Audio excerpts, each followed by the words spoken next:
different chemicals, like formaldehyde, the stuff they preserve dead bodies with. And while the flavors sound all harmless, we still have no idea what these ingredients could be doing to our bodies. But I already see vaping for exactly what it is. Get the real facts at BehindTheHaze.com. We're a valley-wide country store. For 100 years, we've been your #1 choice for food, fuel, farm supplies, and just about everything else you could need to get you through your day. We know you work until the job is done, and so do we. For gas on the go, or a little extra to help you get down the road, you can count on us. We are proud to employ your neighbors and to be a cornerstone of your community. We're valley-wide. Yesterday, today, and tomorrow. We're here for you.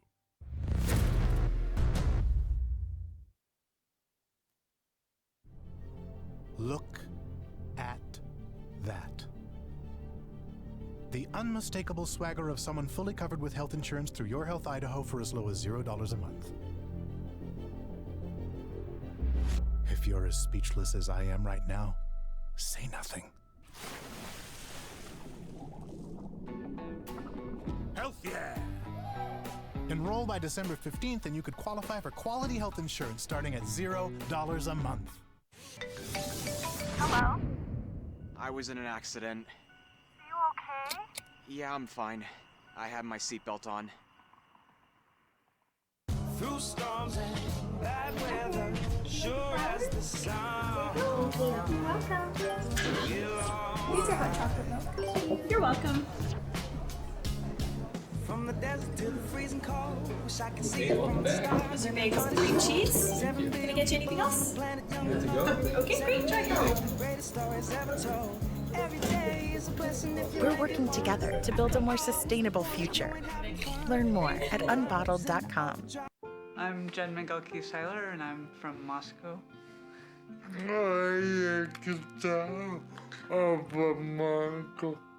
I think it's really important to get vaccinated because it's not just about me and my health, it's about the people around me. We have a lot of friends who have disabilities or have different health conditions. I want to make sure I don't make anyone sick. So we chose to get vaccinated to keep each other healthy. Taking the hard path isn't always easy. It takes courage and determination to do hard things. Quitting tobacco and vaping is possible. You decide when. We'll show you how. Learn more at projectfilter.org or call 1-800-QUIT-NOW.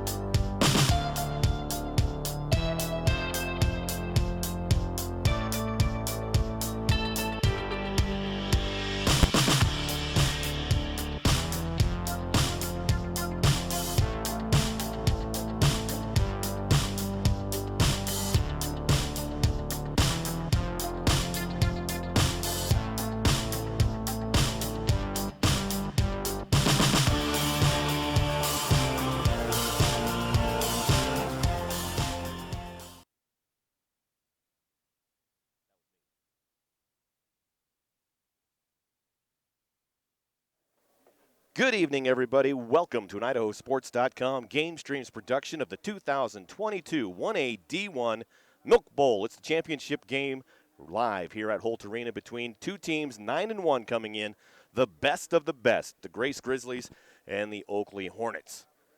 The Grace Grizzlies come in coached by Coach Newby, Oakley, not Oakland, by Coach Brendan. I'm Paul Kingsbury. He is Lauren Jensen, and we are here up in the press box, ready for the first championship game of the weekend. We've got a couple tonight. The 2A is after this. We've got 3 tomorrow and then 1 on Saturday. IdahoSports.com will be bringing all 6 of those games to you. And on the coin toss, Grace will be receiving, going right to left. Lauren Jensen, good to have you in the booth there. Yeah, it's good to be here. I'm excited for the 2 championship games tonight. This one's going to be phenomenal between Grace and Oakley. We've got sideline reporters here for the first time ever. We have Brandon Bainey and the Scott Burton down on the sideline. And before the game, during warm-ups, they talked to both coaches. A couple great interviews. We're going to go first with Coach Brennan of the Oakley Hornets. Let's hear what he had to say. All right, thanks a lot. Back down here on the field at Holt Arena with Brennan Jones, head coach of the Oakley Hornets. How exciting is it to be here in the state championship game? What's different about this year than the two previous? I think that every year is different. The biggest difference is it's a whole new body every year. You get. I mean, there were a lot of our guys that played a year ago, but they didn't have to be the leaders. And so much of your team is based on your senior leadership and what they're willing to do or prepare for. Our guys have been great. We don't one of those guys, Porter Pickett, who made the switch from O-line to quarterback. Come out here and do our couple thing. Of beautiful throws last week to pull it out of the fire against Carey. How impressed were you with his performance last week? Porter is a guy that has done the work.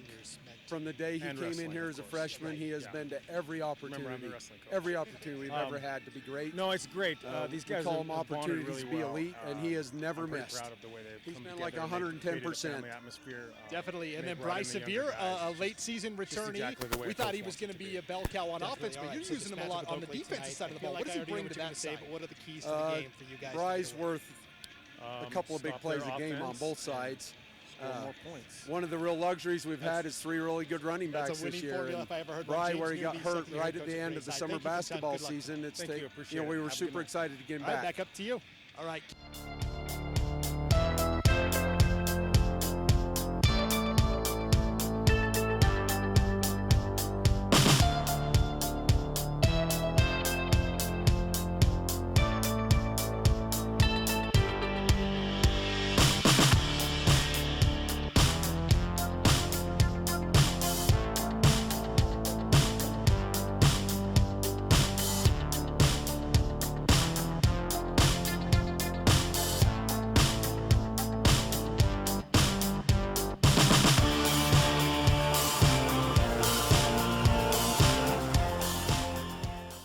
Specializing in orthopedic care, sports medicine, and certified hand therapy, Burley Physical Therapy works closely with you to minimize your pain and maximize your function. We also provide the only in-house aquatic therapy in the Magic Valley. Now proudly partnered with Elite Fitness as a full-service health club, we have the unique ability to continue our hands-on approach between your recovery and customized independent programs. Exclusive to the area, Elite Sports Performance offers the only certified Sports Metrics knee injury prevention program. We also have multiple performance classes for all age groups that focus on athletic fundamentals through elite training. Burley Physical Therapy and the Elite family, partnering for a lifetime of health. We're a valley-wide country store.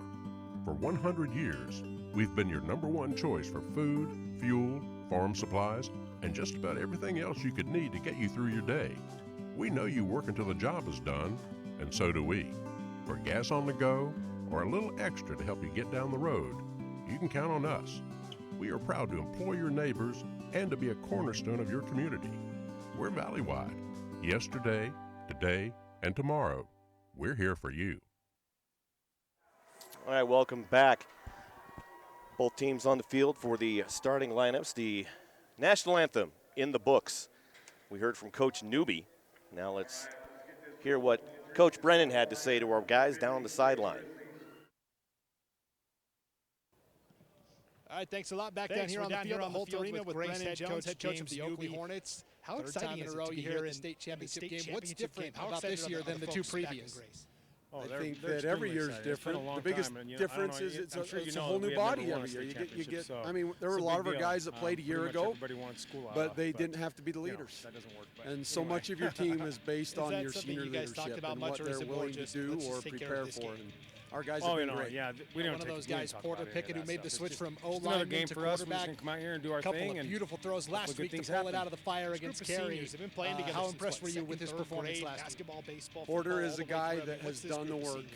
From the day he came in here as a freshman, he has been to every opportunity we've ever had to be great. No, it's great. These guys call him opportunities to be elite, and he has never missed. He's been like 110%. Definitely. And then Bryce Severe, a late season returnee. We thought he was going to be a bell cow on offense, but you're using him a lot on the defensive side of the ball. What does he bring to that side? What are the keys to the game for you guys? Bry's worth a couple of big plays a game on both sides. more points. One of the real luxuries we've had is 3 really good running backs this year. Formula if I ever heard Bry, one. where he got Newby, hurt right at the end of the summer basketball season. We were super excited to get him back. Back up to you. All right, keys to the game tonight if you want to go for 3 in a row and knock out Grace. Be physical, be violent, and play all 48 minutes. All right, sounds good. Brennan Jones, head coach of the Oakley Hornets.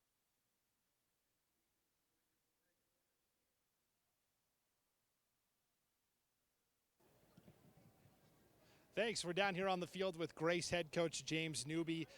How exciting is it to be here in the state championship game? How excited are the folks back in Grace? Oh, they're extremely exciting. It's been a long time, and I don't know. I'm sure you know that we have never won a state championship, so it's a big deal. Pretty much everybody wanted school out of, but that doesn't work. But anyway, is that something you guys talked about much, or is it more just let's just take care of this game? Oh, yeah, we didn't talk about any of that stuff. It's just another game for us. We're just gonna come out here and do our thing, and hopefully good things happen. This group of seniors have been playing together since what, 2nd, 3rd grade, basketball, baseball, football, all the way through. I mean, what's this group of seniors meant to you? And wrestling, of course. Yeah, right. Yeah, because remember, I'm the wrestling coach. No, it's great. These guys have bonded really well. I'm pretty proud of the way they've come together, and they've created a family atmosphere, and they brought in the younger guys. It's just exactly the way a coach wants it to be. Definitely. All right, so this matchup with Oakley tonight, I feel like I already know what you're going to say, but what are the keys to the game for you guys to get a win? Stop their offense and score more points. That's a winning formula if I ever heard one. James Newby, second-year head coach at Grace High. Thank you for the time. Good luck tonight. Thank you. Appreciate it. Have a good night. All right, back up to you. All right, welcome back to the opening kickoff. Oakley will be kicking off to Grace. Oakley in their blacks, white numbers. Grace in their white unis, red helmets. They'll be moving right to left. Excited for this championship showdown. Isaac Cranny set to kick for the Hornets. Just a junior on this Oakley team. And kickoff's underway, and the championships are underway. Taken at the 14-yard line, coming back to the near side. It's Mickelson, and Mickelson brought down at the 20-yard line. And that's where Grace will start their offensive possession. Take a quick look at Grace's starting offense at guard. It's Joe Clegg, a junior. At center, it's Kai Clegg, a junior. On the other side, the guard, Tegan Taggart. And the tight end, Brennan Sorensen. Wide receiver, Ty Gilbert. The fullback, Dallin Draper. The running back, William Mickelson. And the quarterback, the senior, number 22, Titan Anderson. Titan Anderson, we're going to be saying his name a lot. He was our IdahoSports.com player of the game last week. Pitch out for Grace, going to the far side. Picked up about 3 yards. They kicked that out to Mickelson, 5'10 senior. And on the outside, Grace does a good job stringing that out and not allowing too much upfield. They just kind of forced him to the sideline. Like you said, short pickup for 2nd down and 7. Of course, Grace comes in, never won a state title. Looking to get their first. The community, like Coach Newby said, is very excited about them being in the championship game. So 2nd and 7. The option again. And that's going to get stopped for a loss in on that tackle, number 16, William Pregitzer. Yeah, Pregitzer wasn't fooled at all. Everybody stayed with their assignments, and Pregitzer just stuck him. Nice open field tackle for a loss on the play. And we do have a sideline guy, 2 sideline reporters tonight, Brandon Bainey and the Scott Burton, wandering along the sidelines. We'll be hearing from them as the game goes along. So 3rd and 12 for Grace at their own 19-yard line, 10:38. Just underway here at the 1A D1 championship. And the whistle blows it dead on the snap to Titan Anderson, the 6'4", 195 senior. And a false start, and that will push them back even further. Probably not the opening drive that Grace was hoping for. Is now, they're all the way back 3rd and 17, and clear back inside your own 15-yard line. So a lot of work to do from here for the Grizzlies. Clock running, 10:20 first quarter. Got two receivers out on the top side, one down below. Anderson in the shotgun. With him is Mickelson. Anderson rolls to his right. Pass, it's complete, but only for a couple of yards. It's still going to be short of the original line of scrimmage. That'll bring up 4th down and about 12. It looked like Keyshawn Crocker on the outside, number 5 for the Hornets, came up with a big hit after the completed pass. So again, that defense for Oakley, they're standing up big here on this opening drive. Yeah, Crocker's one of those guys. He just has a nose for the ball. So Grace will punt on their first possession. And the punt is away by Rindless Baker. And Cranny takes it at the 42, and he's brought down at the 42. Big tackle by number 41, Kai Clegg. One of the Clegg twins in there.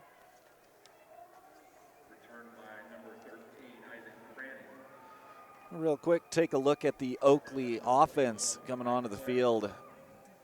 One of the two guards, Porter Wells, a senior. The other guard, Jackson Dillon. The center, Cooper Beck. The tight end, William Pregitzer. Bridger Duncan and Isaac Cranny, the two wide receivers. The running back, Ethan Torbo.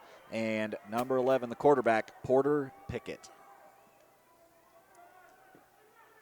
So Oakley on offense, starting at their own 40. With the handoff, picks up about 5. That was Torbow. And Clegg, the guy who was kind of hanging on to him from behind, trying to drag him down, but a good pickup on first down. Torbow in the shotgun. Nope, now he moves to the right side, looking for the screen pass. He's not there. They throw to the sideline and out of bounds. That'll bring up 3rd, and there's a flag down on the opposite side of the field. Let's see what that is. Well, Torbow for Oakley, I mean, he was moving ahead. Even though he's in the backfield, he was moving toward the line of scrimmage when that ball was snapped. I wouldn't be surprised if it is a procedure penalty. Or somebody's lined up off sides for Grace. No, but you're right. His Torbow lined up next to Pickett and then moved out, but he did move out and up. And he never reset, and that is going to be the penalty. It's a 5-yard penalty at least here that'll back up the Hornets back to the 41-yard line.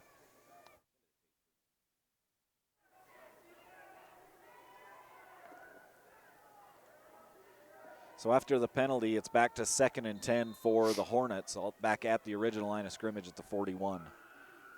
This is really a game of two different teams. It's that really potent Oakley offense against this really, really tough Grace defense. And as Coach Newby said, whoever scores the most wins.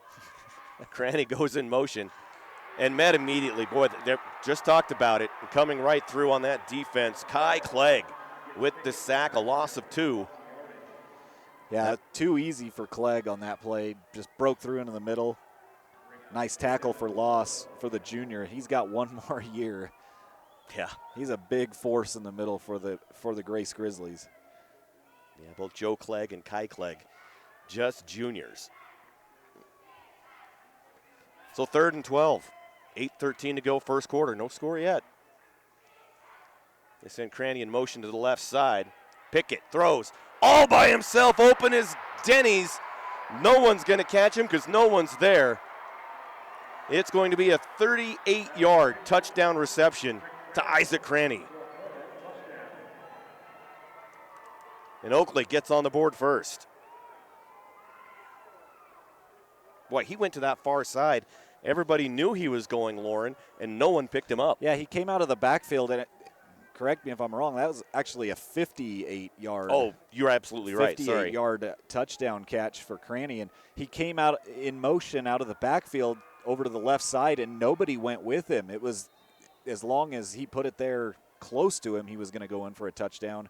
An easy touchdown here early for Oakley. Going for the 2-point conversion. Throwing into the end zone, fell down. Did he catch it? They're going to say he did. 2-point conversion good. Makes it 8-0 Oakley. 7:59 to go in the first. We'll keep it right here. For over 90 years, Clark's for Shopping has been the place to go in Oakley for all your grocery, produce, dairy, and now hot stuff pizza. From the entire friendly staff at Clark's for Shopping, good luck, Hornets. And they are application. It's at Heartland Ag. Application is what they do. From case and RBR application equipment, tanks, trailers, and all your spraying and spreading needs located in Burley, Idaho, give them a call at 1-800-994-9120 or find them online at heartlandag.com. Also, Cranny Farms, a proud supporter of Oakley Athletics. They want to wish the boys good luck at the state championship game this weekend. Go Hornets.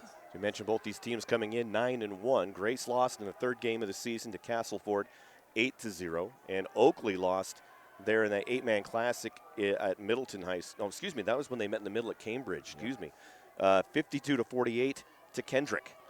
A very good 1A D2 team. An undefeated 1A D2 team who will be playing tomorrow. Tomorrow against Dietrich, who's also undefeated.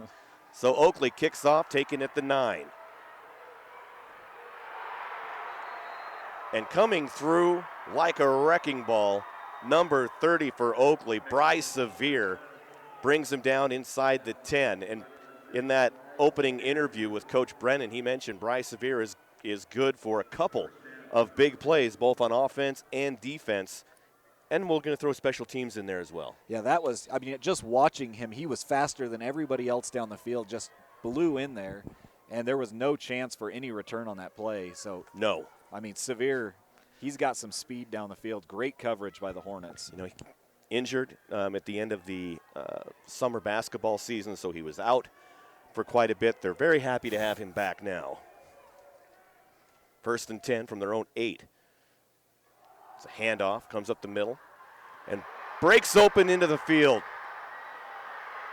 Mickelson has some room to run, finally pushed out of bounds at the 41-yard line. What a run for William Mickelson. Yeah, Mickelson started up the middle and then broke it to the right, to the outside. There was a big seam out there, and like you said, all the way down across the 40 to the 41-yard line before Oakley could finally corral him and push him out of bounds. So 1st and 10 for the Grizzlies at the 41-yard line. Okay, not bad if you can, 35 yards at a time. Just a few plays to get to the other end in that situation. Speeds things up anyway. It's a handoff. Goes to the right side to Draper. Dallin Draper gets tackled for no gain. In there was number 2, Houston Bingham, 6 foot, 215-pound senior, the big guy. You have to be aware of where Bingham's at. And it looked like defensively, Torobo shot up into that gap because it looked like there was some more room to run there. And Torobo shot into that gap and closed it quickly, took him down for no gain.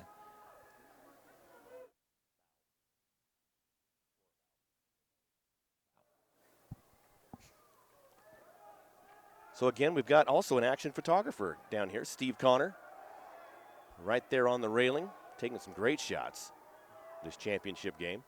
So 2nd and 10 for the Grizzlies. Anderson hands it off, going around the right side. Mickelson breaks free for 8 yards, maybe 9 before he gets pushed out of bounds on the far side of the field. Tell you what, it's a doubleheader tonight. There's this game and then the championship game for the 2As between Firth and Bear Lake, and the crowd is already, boy, it's a big crowd on the opposite side of the field. Looks like they're only going to open up one side tonight.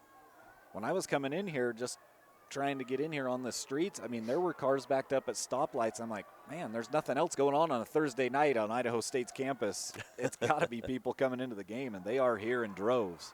So 3rd and 3. Handoff gets across midfield just barely. It's going to be close to a first down. Let's see what they do with the spot.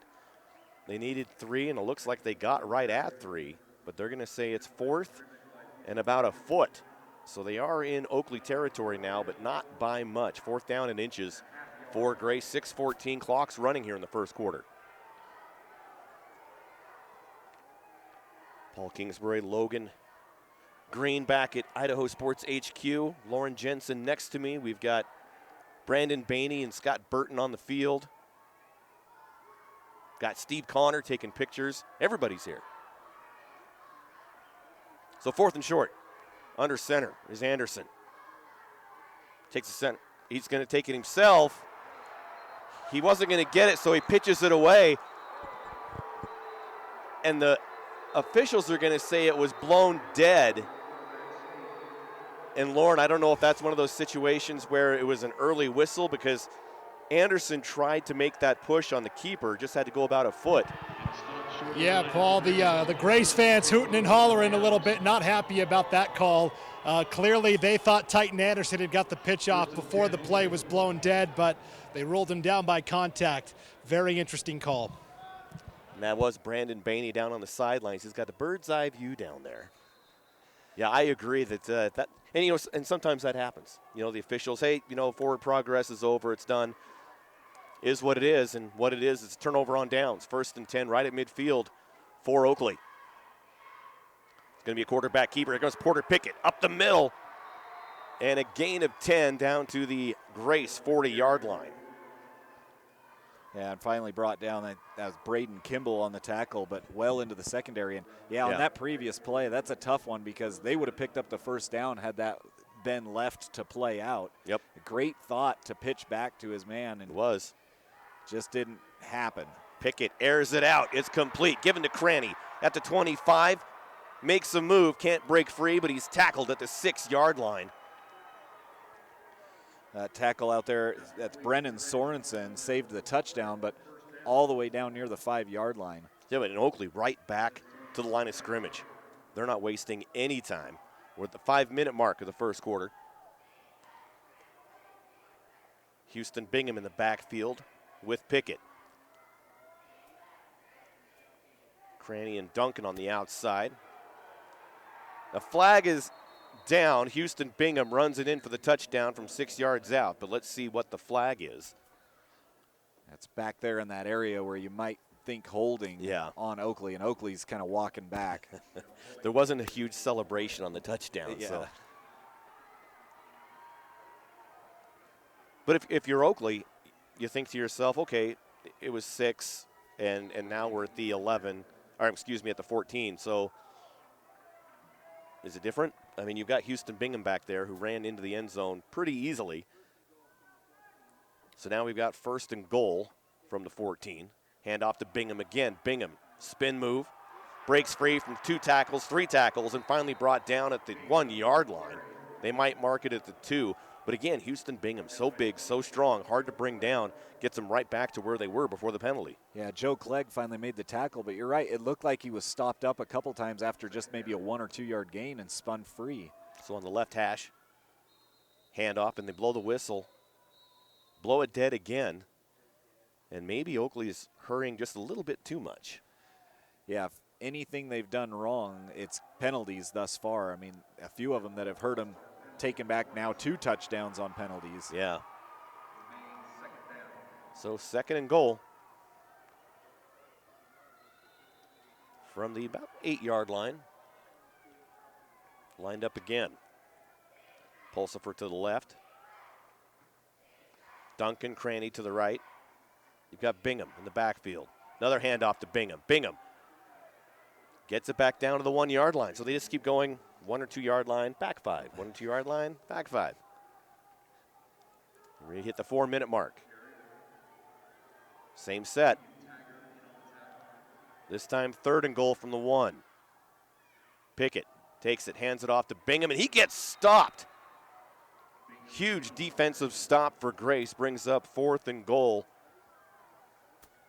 from maybe the half-a-foot line. Yeah, big number 41 in there. That's Kai Clegg again, right in the middle on the stop along with one of the other teammates down there.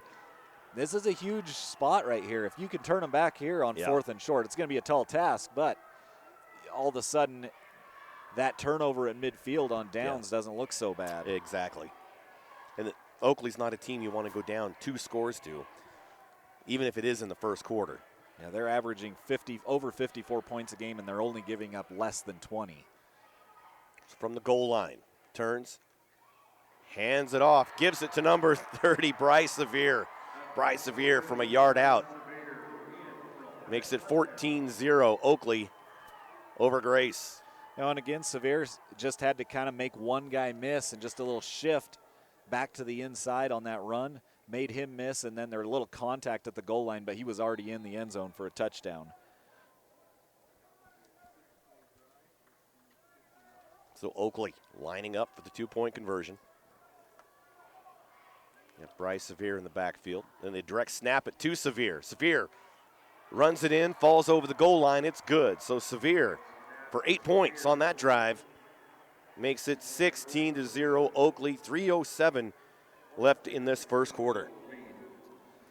Oakley Valley Stone has been locally owned and operated since 1948. Oakley Valley Stone offers flooring supplies, patio stones, blocks and tiles, and also provides custom cutting of blocks or stones.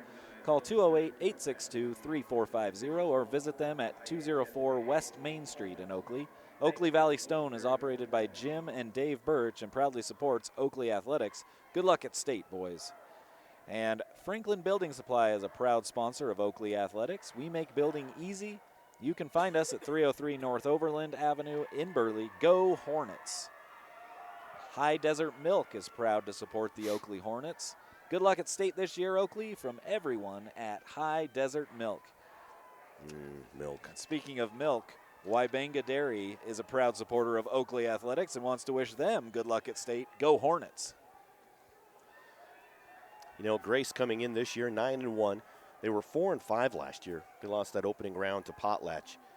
They came out firing in 2022, though, shutting out Cary 7-0 in that first game. Cary with a lot of turnovers, but that was kind of an eye-opener there at the beginning of the season where, you know, Cary, 1A D2 champions. They had, you know, juggernauts there, moved up to 1A D1 this year, and they come out and beat Cary, and everyone thought, well, is Grace for real, or is Cary down? Do they have a bad game? Well, then Grace proceeded to, you know, then they beat Lighthouse, Water Springs, down all the way, Butte County in a big one. Then they beat Raft River, then Kamei last week.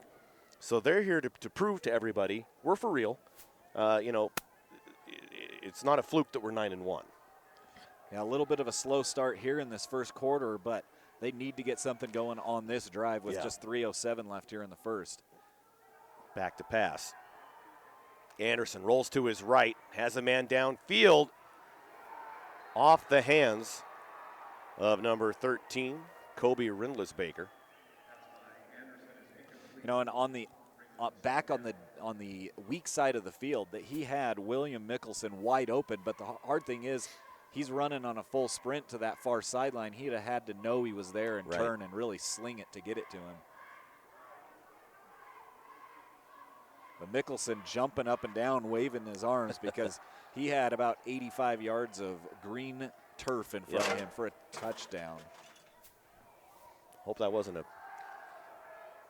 Oakley on 2nd and 10.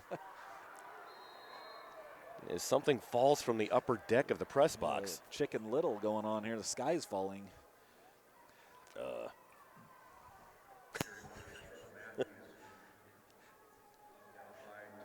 Luckily, it wasn't like a body. Yes, yes, or a body part. And a sheepish Bear Lake filmer comes down saying, "Whoops, my bad."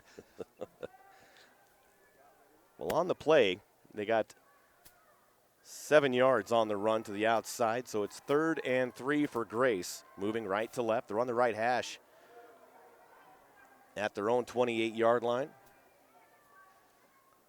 It's a handoff, and they got the first down, just short of the 35-yard line. Nice run for Mickelson again. Mickelson having himself a great first quarter, but Grace just hasn't been able to get enough past midfield. They got to the 49-yard line, and that's it.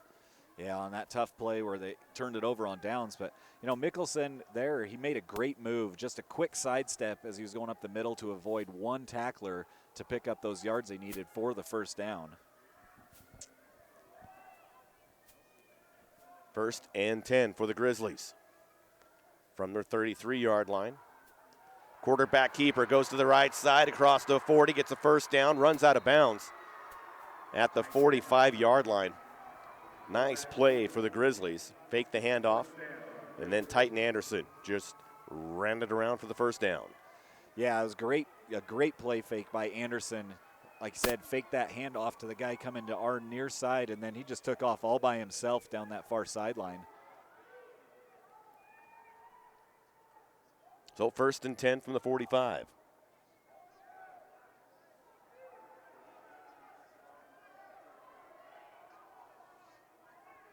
Best sustained drive thus far for Grace here. Anderson, hands it off to Mickelson, and Mickelson met immediately by Bryce Severe. That'll bring up 2nd and 11. Boy, he was tackled further back than that, but they're going to call forward progress. 2nd and 11. Yeah, Grace like, man, we'd have liked that forward progress on the 4th and 1 earlier at midfield, but yeah, Severe just shot through there and drove him back about 3 or 4 extra yards. So Grace lucky to have it at just 2nd and 11 here.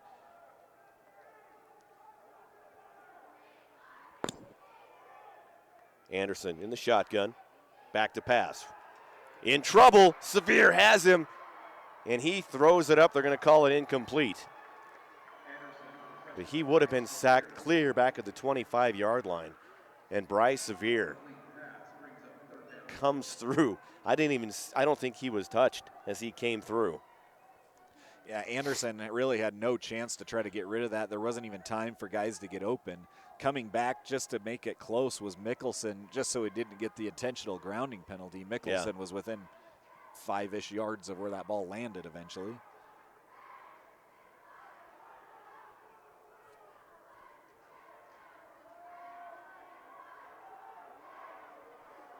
So 3rd and 11. Going right to left on the right hash, minute 20 to go here in the first quarter. Draper moves to the right side.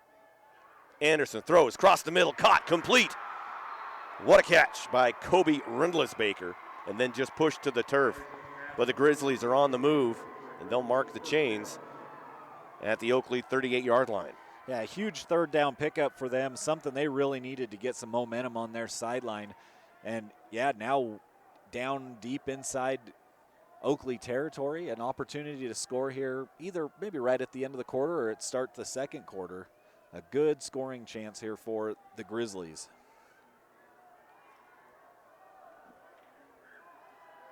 First and 10 for the Grizzlies. In the shotgun is Titan Anderson. In motion to the near side comes Draper. It's the option. Given out to Mickelson on the right side. Tackled from behind at the 35.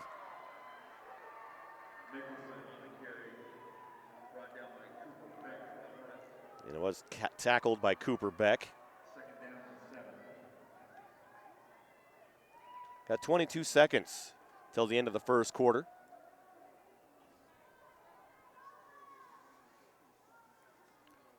I don't think they're going to get a playoff here before the end of the quarter. It didn't look like Mickelson was in too big of a hurry coming back to the huddle. And that's it. 1 down, 3 to go in our first state championship game of the weekend. The Hornets lead the Grizz 16-0. We'll be back right after this. Specializing in orthopedic care, sports medicine, and certified hand therapy, Burley Physical Therapy works closely with you to minimize your pain and maximize your function. We also provide the only in-house aquatic therapy in the Magic Valley. Now proudly partnered with Elite Fitness as a full-service health club, we have the unique ability to continue our hands-on approach between your recovery and customized independent programs. Exclusive to the area, Elite Sports Performance offers the only certified Sports Metrics knee injury prevention program. We also have multiple performance classes for all age groups that focus on athletic fundamentals through elite training. Burley Physical Therapy and the Elite family, partnering for a lifetime of health.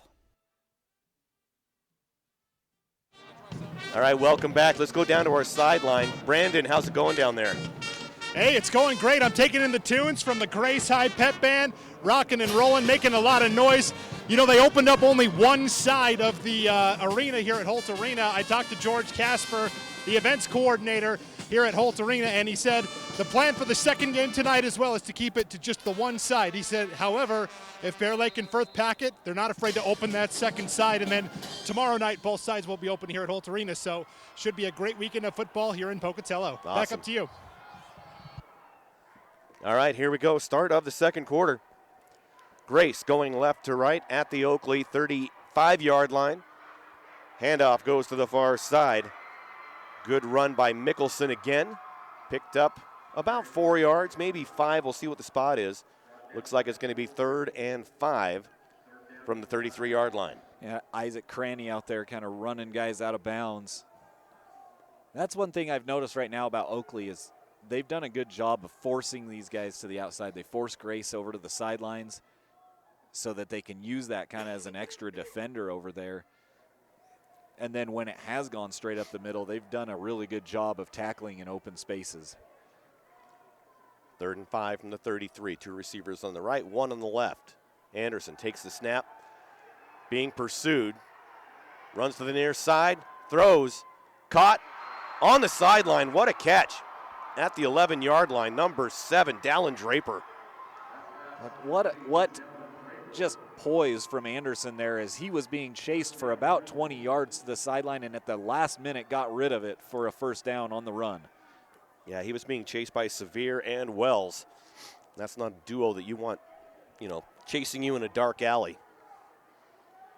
Still 1st and 10 from this 15-yard line.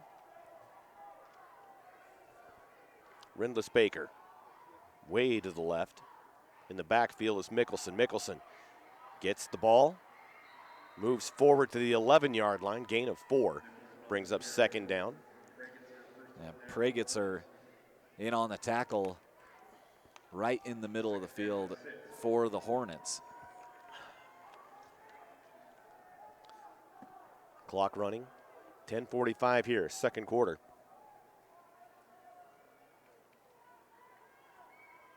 You know, Brandon was down there right in front of the Grace's pep band. And of course, there's a bunch of cheerleaders for a couple of 1AD1 schools, for both Oakley and Grace. Just they brought everybody. You talk about the community getting involved. Yeah. There's a lot of people in the stands here at Holt Arena on the far side. You got pep band, cheerleaders, tons of fans. Love it. Anderson keeps it himself, breaks free, touchdown Grace. From 15 yards.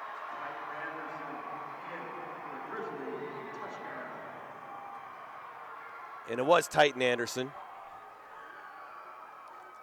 Yeah, Anderson, just a little read option, pulled it out of the gut of his running back, kept it himself, had a nice seam to run into. In for the score, and that's a big score for Grace here early in the second quarter just to get back into this ball game.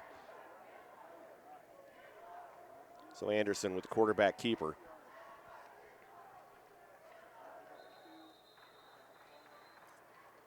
And flag is down on the two-point conversion attempt, and it will be against the Grizzlies. Another untimed down. That's about the 4th or 5th false start penalty that we've seen. False start or a procedure penalty on the offenses between the two teams. So not a real clean opening quarter in a couple minutes here. No. And And they've been those penalties that you see in the first 2 or 3 games, Yeah. But it's the championship. Grace going for their first, Oakley going for their 3rd in a row. The option goes nowhere as Cranny comes in on the tackle as the option went to Trevor Matthews. So 10-12 to go in the first half, 16-6. The lead is 10. The Hornets over the Grizz. We'll keep it here.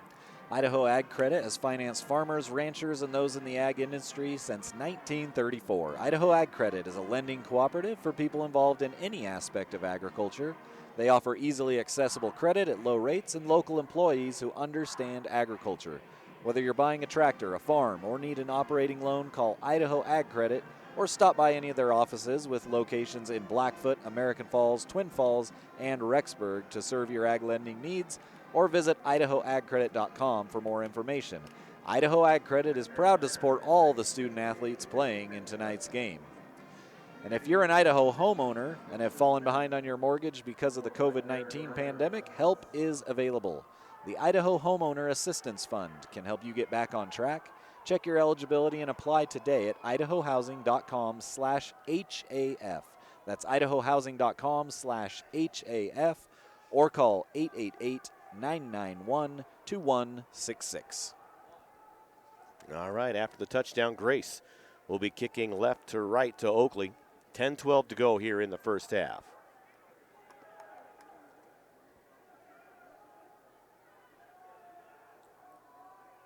That was a great sustained drive by the Grizzlies to get on the board. Down 10 still here, but they needed some offensive outbursts there as they'd gone down 2 scores, and they got it. They stayed on the ground. A few pass plays down that really got them into scoring position, and then just punched it in on the ground.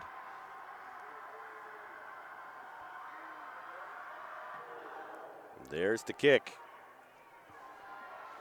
Taken at the 8-yard line, coming back the other way. Oakley with a huge return. Keyshawn Crocker gets it all the way back to the 45-yard line. About a 40-yard kickoff return for Crocker, and Crocker's a little heated after that. Coach Brennan's going to have a couple words with him and say, hey, let's just calm down a little bit. Well, Crocker was kind of ticked off at one of his own guys who had gone down in front of him. His own guy was just trying to block for him, and Crocker ended up tripping over him.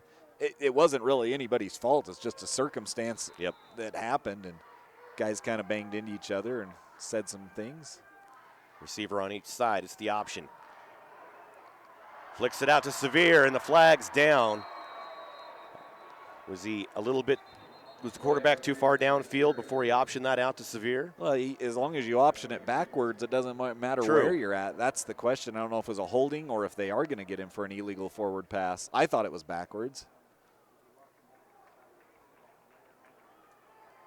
Wait for the official. And it's going to be a hold on Oakley. So what would have been about a 20-yard gain for Sevier will go back 5 yards, 10 yards, excuse me. 1st and 20. And again, just kind of a mistake in the middle, but that may have been what sprung him wide open and allowed him to get 20 yards down the field as well. On their own 36-yard line. 2 receivers to the right. Pickett takes the snap, hands it off. Gives it to Ethan Torabau, who gets it right back between the sticks to about the 49-yard line. So a 14-yard run, and Oakley's right back in business.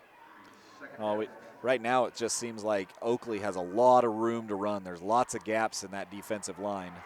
Another handoff, went nowhere this time. Torabau again, on that tackle. Draper and Mickelson. Porter, I think it was Porter Wells that was down there blocking, got rolled up on from behind and got pancaked by offense and defense from behind, and good to see him pop right back up. It was 50. It was Cooper Beck. I always worry about those guys getting hit from behind like that. Takes the snap.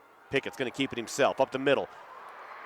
Right through everybody, all the way down to the 34-yard line. Pickett on the quarterback keeper. We saw this last week. We've seen it all season. Pickett can just take that football, and it's like no one remembers that he can run. He went through that line basically untouched. Gets it all the way down to the 26-yard line. Yeah, Braden Kimball, the one who finally drug him down from behind. 8:40, second quarter, 1st and 10 from the 26. Pitched out, the option, Torabau. He gets the first down. Inside the 15-yard line.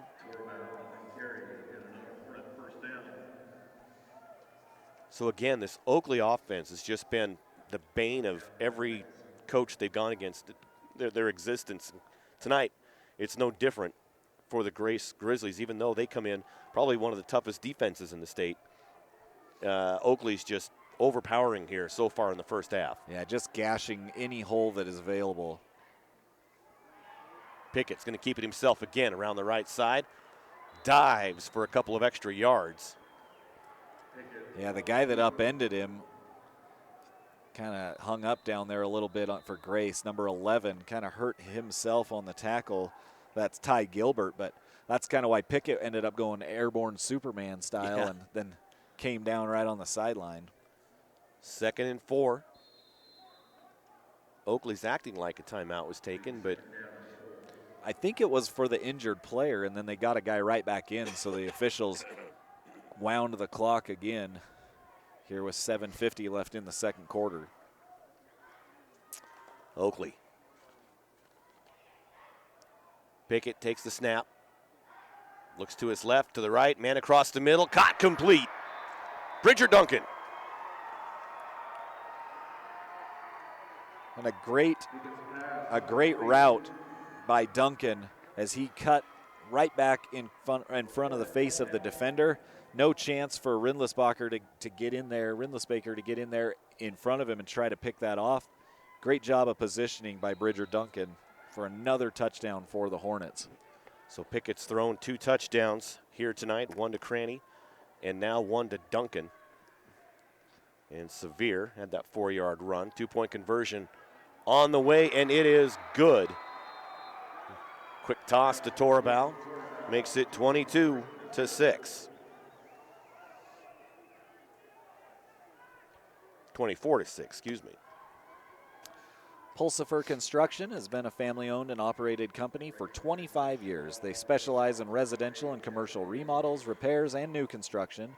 Quality and craftsmanship is top priority, and that's why they do the majority of the work themselves. Give Wayne or Jake a call on your next project. Wayne at 208-240-0380 or Jake at 208-852-1243. That's Wayne Pulsifer Construction. And Snake River Bowl is a proud sponsor of Oakley football. They want to wish the Hornets good luck in the state championship game tonight. And for over 50 years, Hardy Farms in Oakley has been growing some of the best spuds in Idaho. Hardy Farms is a proud supporter of all the student athletes at Oakley High School and want to wish them good luck at state. 7:35 to go until half. Oakley up 24-6. Set to kick off. Cranny from the 40-yard line going right to left. Back to receive for Grace. Kimball and Mickelson. Big kick goes deep, and it's going to be taken by Kimball at the 11. Coming the other way. Trying to make something. Gets to the 25-yard line. So not a bad return to the 25. That's where Grace will start their next offensive possession. You know, just comparing the drives that thus far that we've seen from these two schools, you know, the scoring drives. You know, Grace did score on their last drive. They got it in small chunks. Yeah. You know, they're picking up 5-6 yards at a time, which is great, except for Oakley on the other side is picking up 10, 15, sometimes 20 yards a chunk and scoring every time they touch the football. Right. So Grace needs to put another score on the board heading into halftime. 7.5 left. They're on their own 25. Handoff. Goes about a yard. Brings 2nd and 9 from the 26-yard line. Right in the middle on that tackle for the Hornets is Torabal. Torabal coming up from that linebacking position to really plug those gaps.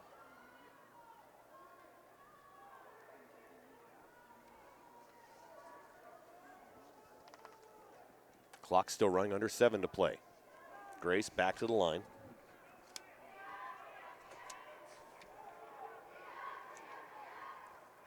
Titan Anderson in the shotgun. Takes a snap. They're going deep on the far sideline.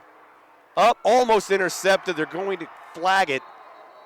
Intended for Ty Gilbert. When that flag came out, it maybe something happened early, but by the time the ball got there, I felt like both guys had turned. Both guys were going for the ball, but there must have been some early contact. Right before that, I saw it was Mullard for Oakley. He kind of had his hand on his chest pads. I don't know if that's what they're going to say, but it was interference, so that's going to move them 15 yards, 1st and 10 from the 41. We talk about this Oakley defense. You've got Porter Wells, Bryce Sevier, Porter Pickett, Ethan Torabau, Pragetzer, Bingham, Crocker, and Cranny. So a good lineup there defensively. Yeah. Draper moves to the left side. Handoff goes to Mickelson. Mickelson tries to go up the right gap and goes nowhere. And that will bring up 2nd and 10 for the Grizzlies. Torabau again out of his linebacker position, getting him for no gain.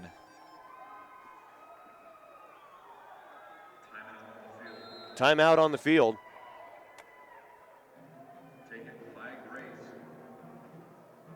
Timeout on the field. We got our sideline reporters down there. Brandon Bainey. Brandon, you have something for us?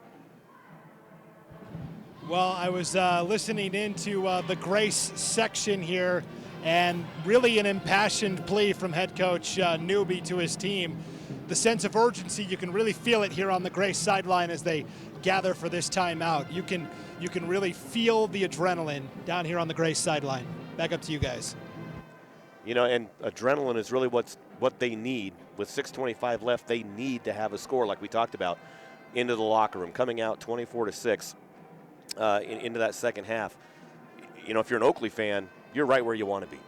Yeah, Oakley's sitting pretty right now. Grace, on the other hand, they just haven't had that big play. They haven't had that big breakout play. We've seen that already from Oakley. This would be a great time for it.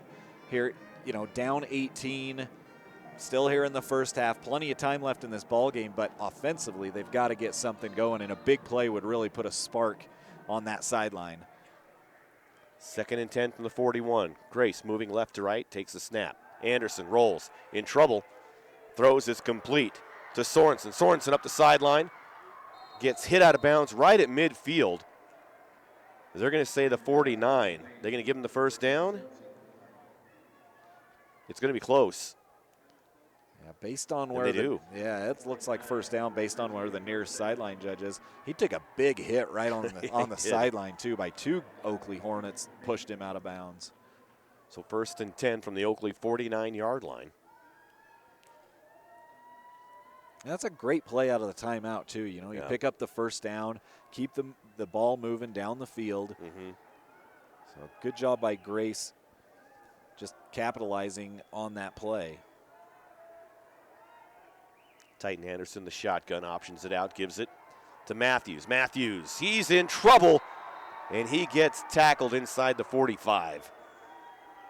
And again, Oakley not sitting back and waiting for their guys to come to him. Oakley getting downfield, getting into the backfield, and just blowing that play up. There was nowhere for him to go after the ball was pitched to him, even with Anderson out in front trying to block. Right. That defense just came through, and now we're looking at 2nd and 14, 2nd and 16, ball on the 45-yard line. As the play call comes in, William Mickelson brings it in. Came in like your favorite Miley Cyrus song, Like a Wrecking Ball. Like a wrecking Paul. ball. I don't know, I'm kind of partial to Party in the USA. That was early. A little early. Was that more Hannah Montana-ish? Yeah. Okay. Yeah. With the snap, going for the double pass, throws incomplete. As it was optioned out to Mickelson. Mickelson throws downfield to Draper in triple coverage, but there's a flag down in the backfield. I don't think it's going to be a late hit. I think it's going to be more hands to the head, like a hit to the head, because of the big sack that was put on. Yeah, and it was. They do call roughing the passer, but I think it wasn't because he was late. It was because he hit him high up around the helmet. So the pass was incomplete, but it works out for Grace with the penalty. 15 yards and a first down, 1st and 10 from the 40.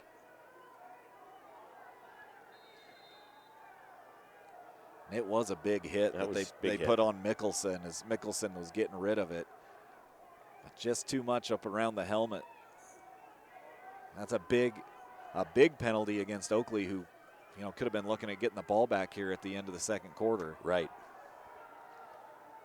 So 1st and 10, Anderson in the shotgun.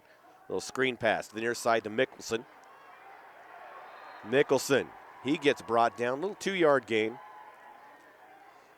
Keyshawn Crocker in on that tackle, as well as Isaac Cranny. As those passes out into the flat to Mickelson, the bad thing for Grace is they're not able to hold their blocks out there. They haven't been able to. And so Oakley's able to get off of those and just drop them for short gains. If the guys on the outside could hold those blocks a little longer, that gives Mickelson some time to get downfield. Clock running, 4:10 left here in the first half.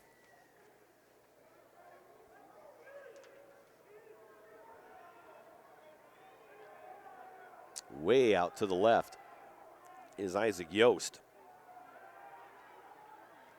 Quarterback keeper comes to the near side. Excuse me, that was Rindless Baker on the outside. But Anderson rolls it to the near side, gains a couple. Yeah, you had Bingham in on that play. You had Beck. 3 guys out there, as well as I think it was Crocker, the 3 guys that got to Anderson for another just barely, maybe a yard on the carry. So 3rd and 7. Ball on the 37 for Grace. 3:20 left here in the first half.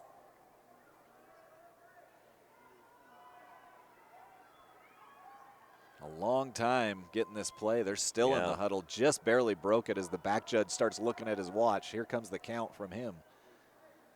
Yeah, they need to hurry and get this off, and they barely do. Anderson being chased, comes to the near side, throws out of bounds. Boy, just a laser hit one of the Oakley players on the sideline. Yeah, and he was just getting rid of that. He had nowhere to go with that football. Like you said, just gunned it down the sideline, hit some of the players, the Oakley bench personnel down there for 4th down and 7. Not good hands shown down there by the bench personnel. It really wasn't. Didn't even attempt to catch it. Didn't even try and catch it. Yeah, they were looking the other way, but still. Got to be ready. You got to have your head on a swivel, right? Head on a swivel. Head on a swivel. Hands up. Hands up. 2:56 left in the first half. Hornets lead 24-6. But Grace, 4th and 7. Big 4th down here as they're going for it. Anderson takes the snap, throws across the middle. It's caught. Sorensen gets the first down and more, all the way down to the 12-yard line. Yeah, just a great play right down the middle of the field. Hit him in stride, wide open. Finally with the tackle was Cranny, but again, they're getting these plays when they need them. Now they just got to capitalize here and punch it into the end zone. Yeah, they're doing a great job on those passes over the top. Let's see if they, go with what works. A good sustained drive here from the Grizzlies. Anderson in the shotgun.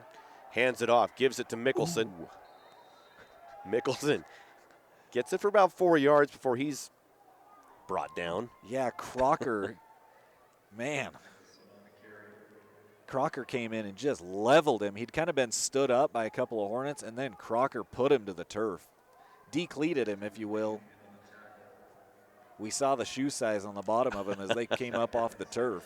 Crocker 5'10", 165. And he used all of it.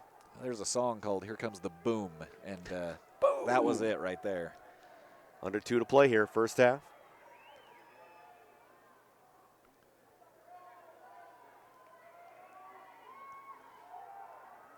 There's the snap, and the handoff goes to Matthews for no gain. Well, they end up giving him a yard. So 3rd and 6. Grace continues to get themselves in these 3rd and long situations, though, and they've done a good job converting on them. But eventually the averages catch up with you. They still do have 2 timeouts left here in the half, so opportunities to stop the clock if they need to with just 1:15 left.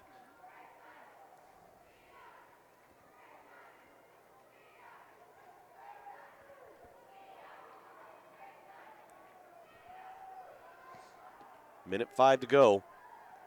Takes the snap, keeps it himself, looks, Has a man back of the end zone, caught complete to Brennan Sorensen from 12 yards out.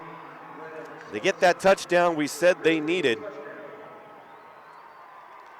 24-12. Let's go down to the sidelines to Brandon Baney.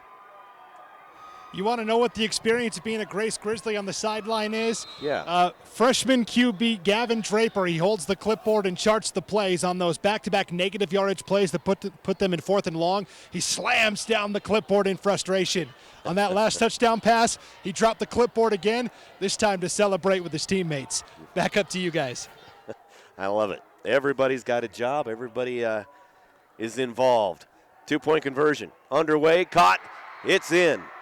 Anderson to Draper, and just like that, it's a ball game. 10-point lead for the Hornets, 56 seconds to go. And if the Grace can keep it a 10-point lead heading in the locker room, Lauren, that makes the second half look a lot better for the Grace fans. Yeah, it'd be a big win for Grace if you can hold this here with just under a minute left here in the second quarter. Well, did you know that since 2019, Direct Communications has donated more than $220,000 to local schools in East Idaho? Sign up or upgrade your speed now, and they'll donate your first month's payment to the local school of your choice. Direct Communications now has faster speeds than ever before. Log on to directcom.com. That's directcom.com to see what speeds are available to you. Direct Communications, proud to support Grace in tonight's championship matchup.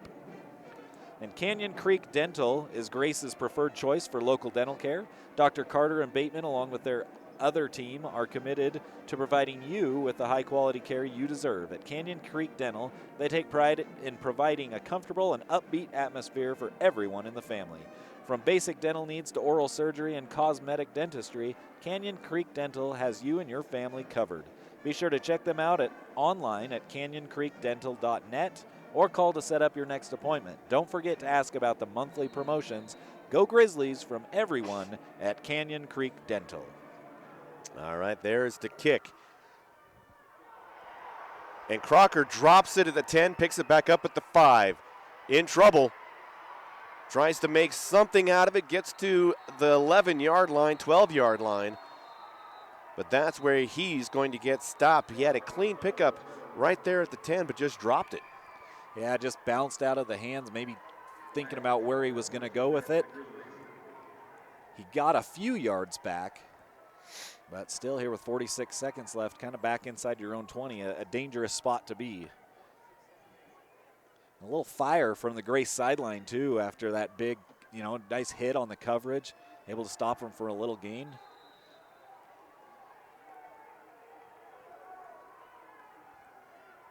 And for Grace, that couldn't have gone better, right?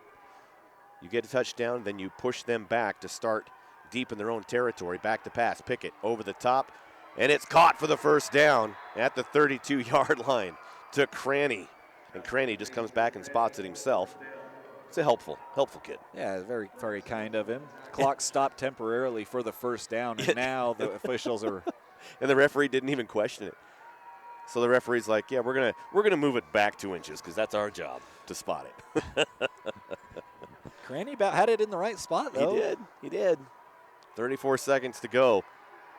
The lefty throws it, Pickett downfield, and it's intercepted. Intercepted by Grace, number 11, Ty Gilbert.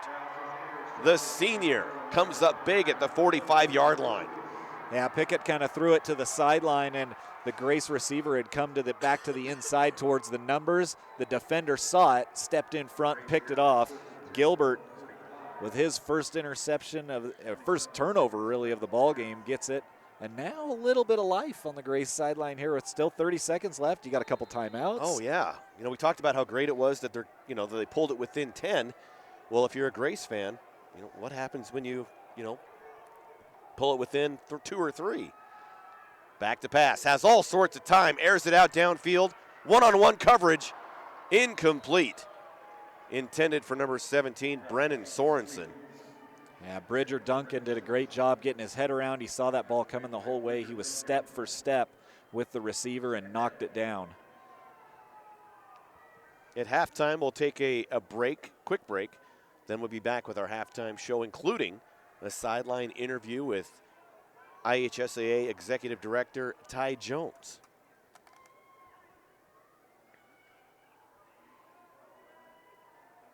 Assuming Brandon and Scott can find him down there. He's a pretty good-sized guy. Shouldn't be that hard to find. 2nd and 10 from the 45.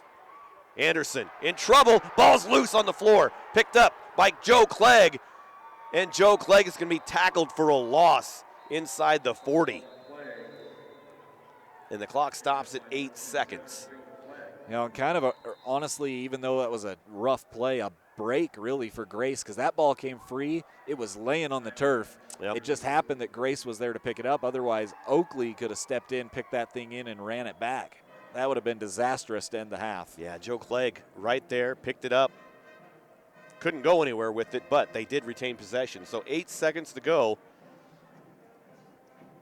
until halftime. Northern Stone Supply is always proud to support Oakley Athletics. Our roots and experience with natural stone quarrying and distribution comes from over 55 years of doing business internationally. Northern Stone Supply, Inc. has a rock-solid foundation, your guarantee of best quality, selection, price, and service. Good luck at State Boys. Go Hornets. And Mike's Pump Service is a proud supporter of Oakley Athletics. Call Kevin for your pump service needs at 208-650-8297. And AMI Supply provides agricultural and industrial equipment and tools for the Burley area. Their friendly staff will help you find the tools you need for any project, and they guarantee you will be satisfied with their service. Call them today at 678-4632 or stop in at 719 Overland in Burley. All right, let's go down the sidelines. Brandon? Yeah, quick words from Oakley's defensive coordinator in that last timeout. Watch for trips and communicate. We'll see how the Oakley defense does here. Back to you guys. Takes the snap. Anderson airs it out downfield into triple coverage off his hands. No good. That was to number 11, Ty Gilbert. Clock stops at 2 seconds, Lauren. Yeah, and the safety had come over. That was the third guy to come over in coverage. And he had that ball not been touched by Ty Gilbert, that would have been picked off as well by that safety coming over the top. And you kind of roll the dice a little bit more in these situations, right? Short time on the clock. You're down 10. Yeah, you're going to air some things out. They're going to have one more shot at it here with just 2 seconds left. They do have one timeout, but by the time this ball gets snapped, and they're not going to have time to use it. 4th and 16. Takes a snap. Anderson trying to find somebody. Throws downfield. Caught by Mickelson, but it doesn't matter. We're at zeros. So they had an opportunity on the turnover. But instead, it's halftime here at Holt Arena. 2 down, 2 to go in the 1A D1 state championship game. We'll take a quick break and be back with an interview with IHSA Executive Director Ty Jones. You're listening to IdahoSports.com. Ads like this keep popping up, but I see through the hype because those vape clouds people claim are just water vapor contain as many as 31 different chemicals, like formaldehyde, the stuff they preserve dead bodies with. And while the flavors sound all harmless, we still have no idea what these ingredients could be doing to our bodies. But I already see vaping for exactly what it is. Get the real facts at BehindTheHaze.com. We're a valley-wide country store. For 100 years, we've been your #1 choice for food, fuel, farm supplies, and just about everything else you could need to get you through your day. We know you work until the job is done, and so do we. For gas on the go, or a little extra to help you get down the road, you can count on us. We are proud to employ your neighbors and to be a cornerstone of your community. We're valley-wide. Yesterday, today, and tomorrow. We're here for you.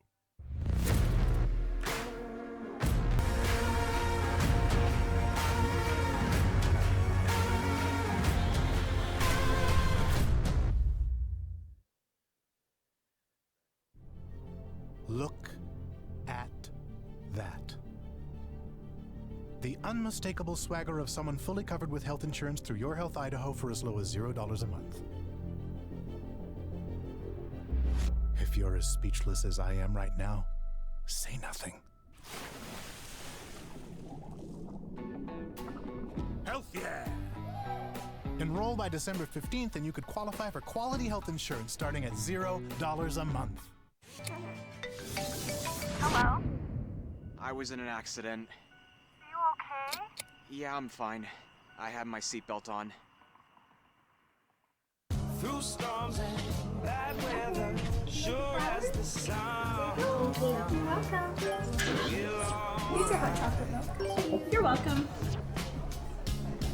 From the desert to the freezing cold, wish I could see it from the stars. Was your bagels with the cream cheese? Can I get you anything else? Good to go. Okay, great. Try it out. Greatest stories ever told. Every day is a blessing if We're working together to build a more sustainable future. Learn more at unbottled.com. I'm Jen Miguel-Seiler, and I'm from Moscow.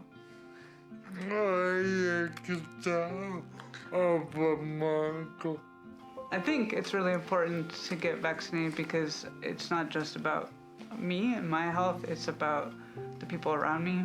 We have a lot of friends who have disabilities or have different health conditions. I want to make sure I don't make anyone sick. So we chose to get vaccinated to keep each other healthy. Taking the hard path isn't always easy. It takes courage and determination to do hard things. Quitting tobacco and vaping is possible. You decide when. We'll show you how. Learn more at projectfilter.org or call 1-800-QUIT-NOW.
All right, welcome back. It's halftime here at Holt Arena, 24-14. Here's how we got there. First up in the first quarter, 7:59 on the clock. A 58-yard touchdown reception from Pickett to Cranny. Two-point conversion was good. And then, about 4 minutes later, 3:07, a 4-yard run by Sevier. Again, two-point conversion was good. Fast forward to the second quarter. Grace gets on the board. Titan Anderson, 11-yard quarterback keeper at the 10-12 mark. Two-point conversion was no good. Later on in the second quarter, Bridger Duncan, an 8-yard touchdown reception from Pickett. Two-point conversion good. And then finally, to make it 24-14 with under a minute to go in the first half, a 12-yard touchdown reception by Draper from Anderson.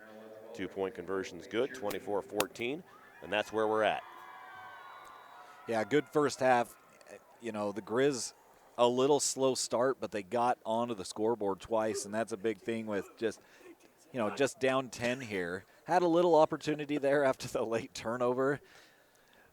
Wow. But just with 30 seconds left from midfield, kind of tough to expect, especially the drives that they had in that first half. They were long, sustained drives, not the big play types. And so, but Grace onto the board. They're within striking distance, and I think if you're a Grizzlies fan, after seeing that first half, you're happy to be within striking distance. Oh, absolutely. Especially coming into this game, Oakley touting that offense, Grace knowing that their defense really had to play the best game of their life here tonight in this championship game. To only be down 10 points, they'll take it. They'll take it, right? You know, Grace well off their season average. You know, they're averaging 40 points a game, so well below that. They're holding Oakley down below their average, but not by much. They average 54 points a game, and they're sitting at 48 right now if things hold as they are. The big difference, I think, for me is right now it just looks like Oakley's offense can kind of do what they want to do, barring that one turnover late in the half. it just really kind of looks like it's, Oakley in charge of this thing right now. So 8:18 left here as you got the two cheerleading squads and dance teams out onto the field at halftime, getting everybody pumped up across the way. It's been a fantastic half. Real quickly, talk about the defense for the Oakley Hornets. The Oakley Hornets, their defense led by Bryce Severe. He's been the man into the backfield constantly, along with Ethan Torabau. Those two that have just continued to get tackles for loss for that Grace defense. On the other side of things, for Grace, they have done a pretty good job defensively, holding the Hornets just to 24 points here in the first half. Joe Clegg, Tegan Taggart, Kai Clegg, Braden Kimball, Dallin Draper, Brennan Sorensen, Mickelson, and Gilbert. Those guys have done a really good job holding Oakley to what they have. Oakley hasn't made many mistakes in that first half, and so to just be down 10 here is a big win for Grace. All right, let's take it down to the field where Brandon Bainey has IHSAA Executive Director Ty Jones. Hey, thanks a lot, Paul. And Ty, thank you for taking a couple minutes to talk with us. State championship weekend in football. Is there anything better? No, not really. We're pretty fortunate. We get to watch 4 games here over the next 2 days, and in a great facility. And I mean, you can't beat high school football in November, and it's even better when it's cold outside and we're indoors. A nice climate-controlled dome for sure. So I can't believe it's the end of the fall sports season. I feel like 2 days just started last week. And so, outside of football, what were some of the other highlights to you from the fall sports season? Well, we've been pretty fortunate this year. We've had a lot of good things happen to us. We were able to have a swim meet with fans for the first time in a while. Our cross-country participation for kids was up about 100. Volleyball tournaments were over here in the eastern part of the state. They were great too. So we've been really, really lucky and have some really good people putting on our tournaments for us. And of course, it's soccer. There's a little bad weather, a little hail before that 3A championship on the girls' side, I remember for sure. So you talked about swimming. First time you've had fans in a while. That's obviously pandemic related. Are there things that you had to change, or the IHSAA had to change because of the pandemic, that you now look back and go, it was actually a change for the better, and we're going to keep it implemented moving forward?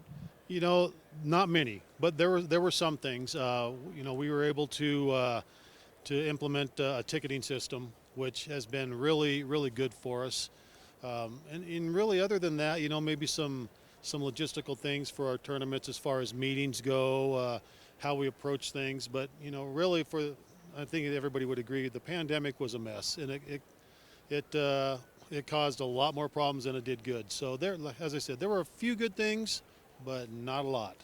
Yeah, and what a challenging time for everybody. And you and the IHSAA handled it very well, steering the ship through what was a difficult time. And now we've got winter sports have started. Girls basketball is already up and running. For the fans out there that are already in a winter mode, what can we expect to see down the line? Well, hopefully just a continuation of what we've already seen. We're hoping that we get some of those numbers back for kids that maybe weren't the last couple years, that they weren't participating again. Our numbers stayed fairly solid, so we felt pretty fortunate about that. Hopefully, there's an increase, and you see a lot of good competition throughout the state. I think if you look at our wrestlers and our basketball kids, both girls and boys, there's some really good individuals, some really good teams out there, and I think as Idaho grows, you're going to see a lot of really talented kids participate. Idaho wrestling really taking off, and we're going to enhance our coverage on IdahoSports.com as wrestling season gets underway. All right, well, let's bring it back to football. We've got a couple of schools tonight. Grace in this first game, Bear Lake in the second game, that will be competing for their first ever state football championships. How excited is that to see new blood? We love. We don't want to say that we don't like seeing Oakley again. We love seeing new teams get in there.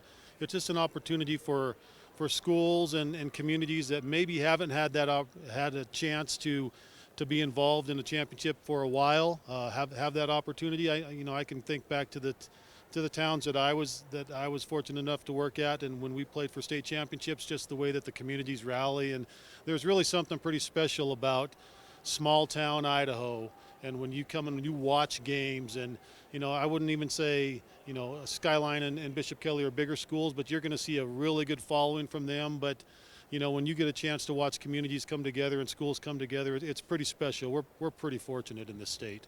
I'm pretty sure in Grace tonight, the last one out turned off the lights, and everybody's here at Holt Arena. Ty Jones, Executive Director of the Idaho High School Activities Association. Thank you so much for joining us. We appreciate it. Thank you. I appreciate it. All right, back up to you guys.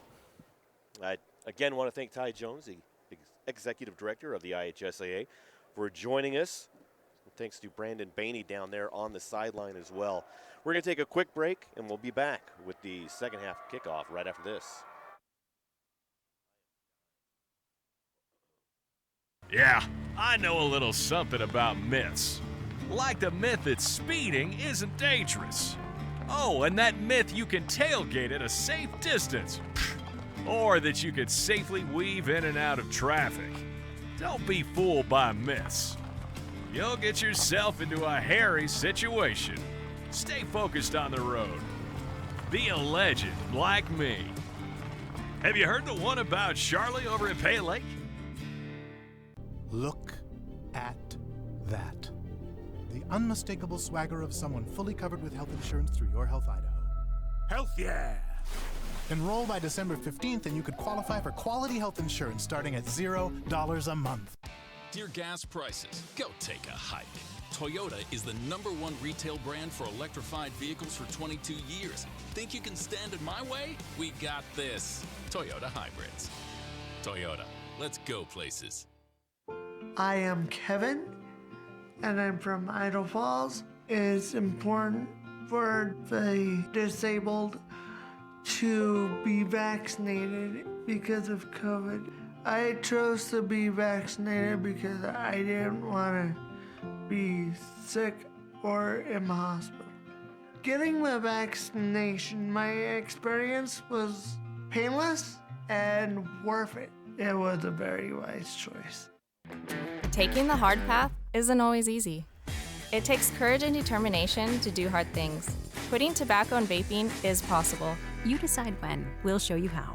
Learn more at projectfilter.org or call 1-800-QUIT-NOW. Hello? I was in an accident. You okay? Yeah, I'm fine. I had my seatbelt on. Welcome back here at halftime. We're just about 30 seconds to the second half here on IdahoSports.com. Coverage of the 1A Division I state championship game here between the Grace Grizzlies and the Oakley Hornets. Real quickly, take a look at how these two teams got here. Oakley and Grace both had first round. Well, they didn't have to play in the play-in game. I guess you can look at that as a first-round bye. But Oakley started off, they defeated Lighthouse Christian 48-0. Then they got by Cary last week, 26-18 in a nice tight game here at Holt Arena. And now they're facing off here against Grace. Grace on the other side of things, they also didn't have to play that opening weekend. They defeated Raft River 56-26 back on the 5th here at Holt Arena. And then again, they defeated Kamiah 38-12 here last week at Holt. And now back at Idaho State University to face off against the Oakley Hornets are the Grace Grizzlies. The winner of this, the 1A Division I state championship, as we kind of alluded to, Grace, this could be their first state football championship in school history. Yeah. On the other side of the football, it's the Oakley Hornets who have kind of made a living in this ball game. They've been here a lot, and they've got a few banners and a few trophies to show for it. Oh, they really do. You know, looking for their third in a row. I mean, how special is that? I mean, basically, no matter who wins tonight, it's special. Because how often do you get a three-peat in a division that arguably is the most competitive in the state, that 1A Division I 1A Division I classification, because you've got that White Pine League up north. You've got, that District 4, 5, District 3, Notice can come in anytime, Wilder. I mean, it's just a very competitive classification and a competitive conference that Oakley comes in. Oakley, Cary, Raft River. That's 1, 2, 3 you're looking at. Raft River ended up getting some injuries late in the season, kind of hurt them, but geez, Cary, it's just a tough conference. So coming out of there, that the team is good. Both these teams very deserving of being here. Grace comes out, Butte County, Chalice Mackey in their conference, so it's a very tough classification. And Grace will be kicking off here to start the quarter, and then we'll head down to the sidelines after this kickoff. That ball taken at the 10, kind of muffed again, but now the return, lots of room to run across the 30 and the 40, across the 50. It's just the kicker. If he can get by him, he will. A second half kickoff return for a touchdown. Number 30 for the Hornets, Bryce Sevier. We talked about the big playability from Sevier, and there it is as he takes it 85 yards for a touchdown on the opening kickoff of the second half. We talk about Bryce Sevier, and Coach Brennan said, yeah, he's good for a couple of big plays, both on offense and defense. So we saw special teams, a great play. We see the offense here. So, yeah, he's good for more than a couple, I think. Yeah, just a massive play. Kind of fumbled that ball a little bit and then totally redeemed himself as the two-point conversion goes in, and it is good across the goal line. Ball carried in by number 4 for the Hornets. Number 5, Crocker on the carry. All right, we're going to go down the sideline to Brandon. Hey guys, I had a chance to talk to both head coaches coming out of the tunnel here at halftime. Oakley head coach Brennan Jones said, we played a pretty good half except for dumb penalties and dumb turnovers. He said, we're going to get that cleaned up. You saw it right there on the opening play of the second half. He said he liked good energy, and he said we came out what we said we were going to do, and that was be violent. And he says all we have to do now is finish. Talking to Grace head coach James Newby, man of many words, he said we got to score more points. Simply put, Grace behind the 8 ball here. We'll send it back up to you guys. And that's actually good advice, score more points. That's kind of what he said in the beginning was we've got to play good defense and score more points than Oakley. That is a winning recipe. It is a winning recipe. But so far, they're playing okay defense against a very good offense. Yeah, and right now it's not getting it done. And just a correction, that was Houston Bingham on that 2-point conversion into the end zone, number 2 for the Hornets. So 13 seconds in, the Oakley Hornets take it to the house on the opening kickoff of the second half. And now kicking off to Grace. The kicker number 13, that's Rindless Baker. Short kick taken at the 7. Trying to find somewhere to move. Ran into his own guy across the 20 and then down to the 21, maybe the 22-yard line. So not much, a little return there, that for Mickelson. And now the Grace offense has to get something going. It was Torabau on the coverage for the Hornets. Yeah, this Grace offense, they're not bad field position here, on their own 22-yard line, 21-yard line.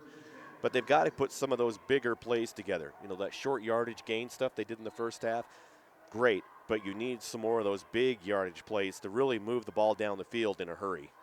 Yeah, playing from behind, those quick scores really help you catch up. Yeah. The long sustained drives are great, but not when you're behind. Back to pass is Anderson looking down the field. Now he's in trouble. Gets away, still looking downfield. The coverage great, and finally taken down out of bounds. He ran a long ways, and I don't think he just got back to the line of scrimmage. Just barely. He was looking for Draper on this near sideline, but Draper just couldn't get free of his defender. So Bingham, the man to force him out of bounds. And it'll be 2nd and 10 with 11:31 left here in the second half. Just underway here in the third quarter. Thanks for joining us here on IdahoSports.com for the 1A Division I State Football Championship. The winner gets to, both teams really, head back south, I guess, a little bit southwest for Oakley, but head south with a trophy after this game. Yeah. Man in motion across the face of Anderson. Anderson rolls right, and on the option pitches it, trying to get past the one tackler. He'll pick up about 4 yards. Ball carrier number 21, I believe, Trevor Matthews, after the pitch. Knocked out of bounds. William Pregitzer, the 5'11 senior, knocks him out. Well, that's kind of been the story of things is Matthews, he just needed to beat Pregitzer around the corner, and he had open field in front of him to run, but they just haven't been able to get by that one defender that they've needed to. And that has kept big plays at a minimum for the Grizzlies. Mickelson back into the huddle with the play call. Grace not in any too big of a hurry here with plenty of time left in the third quarter. 11:23 on the clock. All by himself over here on the near side is Rindlisbacher. Handoff up the middle. And going to pick up about 4 on the carry, just shy of the 30-yard line. Mickelson on the carry for the Grizzlies. So near a first down, but 4th and just a couple. And again, we talked about, great, they're moving the football, positive yards, but they're not picking up those big gains. You know, we're at 11 minutes now left in the third quarter. They've already given up a touchdown, and they've only gone about 10 yards.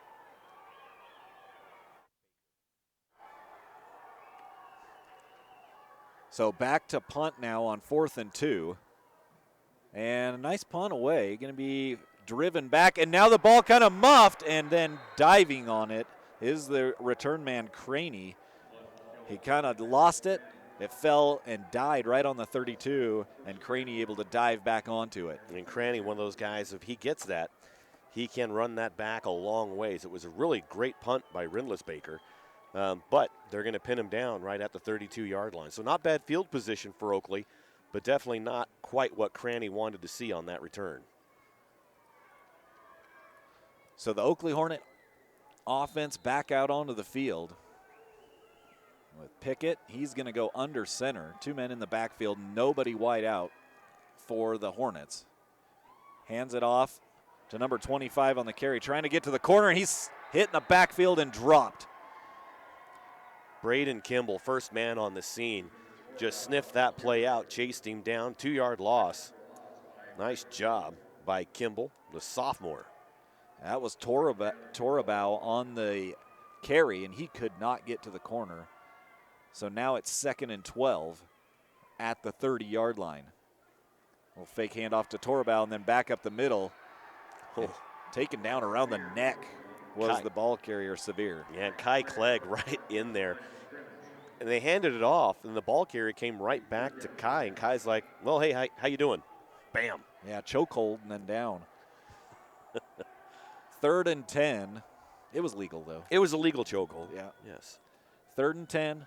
Pickett under center. Same formation. Guys in the backfield. Now Pickett back to pass.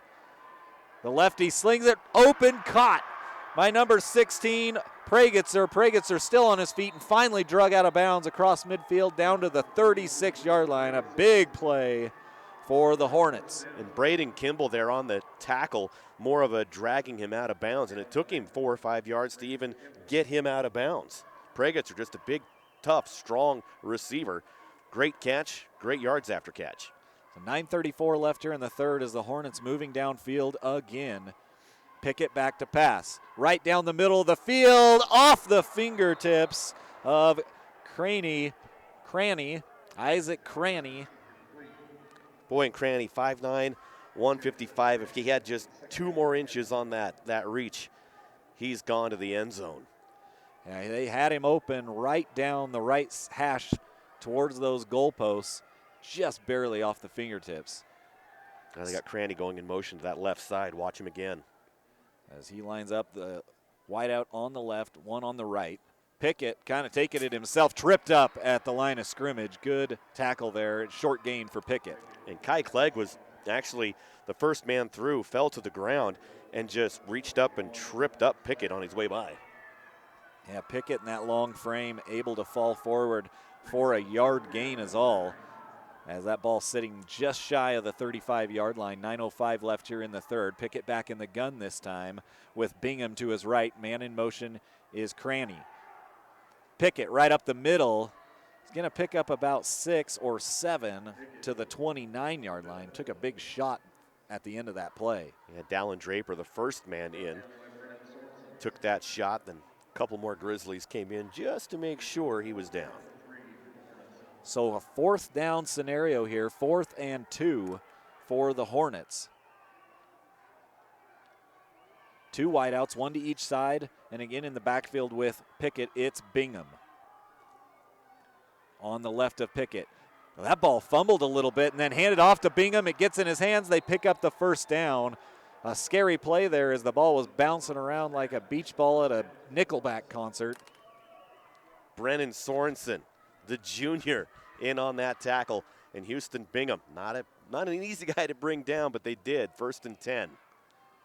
So again, Pickett back in the gun with Bingham on his right. 2 wideouts to the right. Across the middle, nearly picked off. The pass was intended for Bridger Duncan.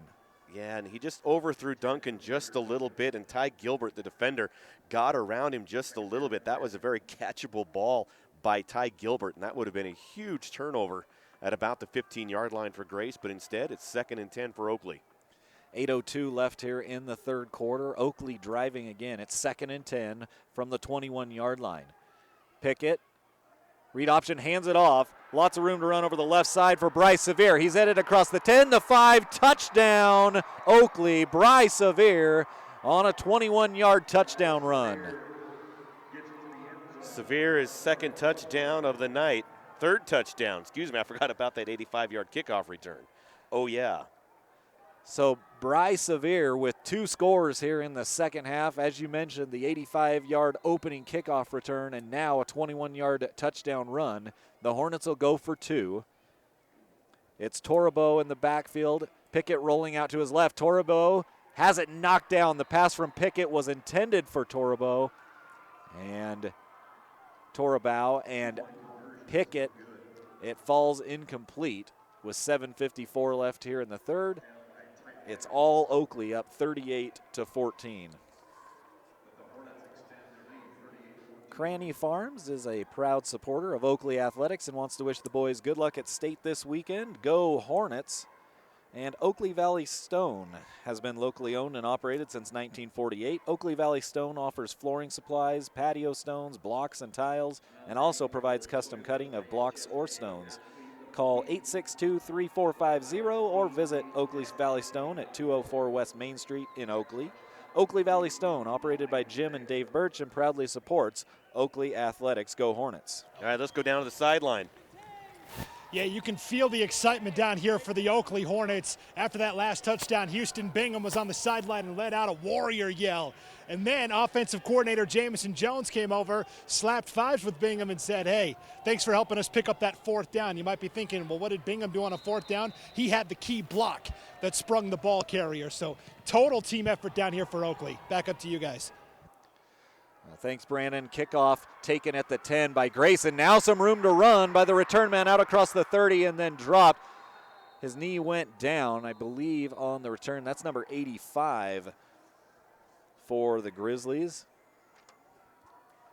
And the tackle made on that opposite side, Keyshawn Crocker. Yeah, his knee touched. If it hadn't, he was ready to keep running, but the officials blew it dead, and there's actually a flag down at the 21-yard line. Yeah, clear back there to the 21. Oh. First I thought it was a block in the back, but it looks like a hold. So not what you want to see if you're Grace. Now you're backed up inside just outside your 10, actually, at the 11-yard line. 7:44 left here in the third quarter, and starting field position has favored Oakley, and this is just another one of those things. Grace, they've put together good drives, but they've had to be the 80, the 90-yard drives, whereas Oakley's been able to, pick up some, 50 or 60-yard drives for touchdowns. Yeah, or 85-yard kickoff returns. Those help too. Yeah. 38-14 our score here. As Titan Anderson, back in the gun by himself. 3 wideouts to his left and 1 to his right. They get it to the slot guy. There's 2 men in coverage on him, and he's going to gain half a yard, maybe. Tackled at the line of scrimmage was number 8. That is Mickelson. Porter Wells, Porter Pickett, both those guys in on that tackle. So 2nd and 10 after just a half-yard gain as the ball sits between the 11 and 12-yard line now on the left hash. 7:15 and counting here in the third. It's been mostly the Oakley Hornets with big plays. They've got a commanding 24-point lead here in the middle of the third quarter. Again, 2 wideouts now to each side. Man in motion across the face of Anderson. They're going to throw it to him. That is Kimball. Kimball looking for somewhere to go. He's going to pick up a few yards, but not much. About 3 out to the 25-yard line. Yeah, excuse me, the 15-yard line. Yeah, he got stood up, and they're going to say he was down at the, looks like the 14-yard line. A whole host of Hornets in on that tackle. Ethan Torabau, first guy in. Bryce Sevier in on that tackle. Not sure if Hornets swarm. I think they do. But if they do, that's what it looked like. That was a whole swarm, a whole hive. I don't know. I'm going to say swarm. I think you're right. 6:10 left here in the third. Back to pass. Little pump fake, and now in trouble, and then he gets sacked back at the 10. Flag comes in. It might be a face mask. His head kind of got whipped around just a little bit as the one guy whiffed initially on the sack. That might be a break for the Grizzlies. We'll wait for the call from our white hat official, and the ball is moving downfield, so that's going to be what it is. Personal foul face mask. That'll bring the ball all the way out to the 24-yard line, and a first down for the Grace Grizzlies with 6:02 left here in the third quarter. And it was Torabau who whiffed on that initial one, and then right as Anderson turned around, Thane Stringham, 5'9" junior, just pancaked him. Yeah, and Anderson was a little slow getting up because it was right in his face, but he just barely got his head around before he got hammered for the sack. Nonetheless, a first down for the Grizzlies. 3 wideouts now to the right, 1 to the left, back to pass. Stepping up and going downfield and kind of turned around on the play. It was intended for Dallin Draper. He kind of went inside and the ball ended up outside. Bridger Duncan out on that pass defense. Cranny out there as well at safety. So 2nd and 10 after the incompletion. The Grizzlies, that clock moving very quickly for the Grace Grizzlies. Just 5:36 left here in the third.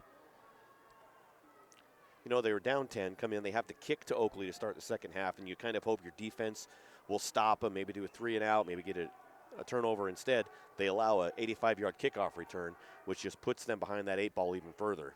Little pump fake by Anderson after the snap, rolling to his right. Hit as he lets go down the sideline, well out of bounds. No chance for anybody to catch that thing, and it'll be 3rd and 10 upcoming now for the Grizzlies. What a strong arm by Anderson, though. He's being pushed backwards. He's on his heels, and he still launched that thing for about 35 yards. Out of bounds, but still.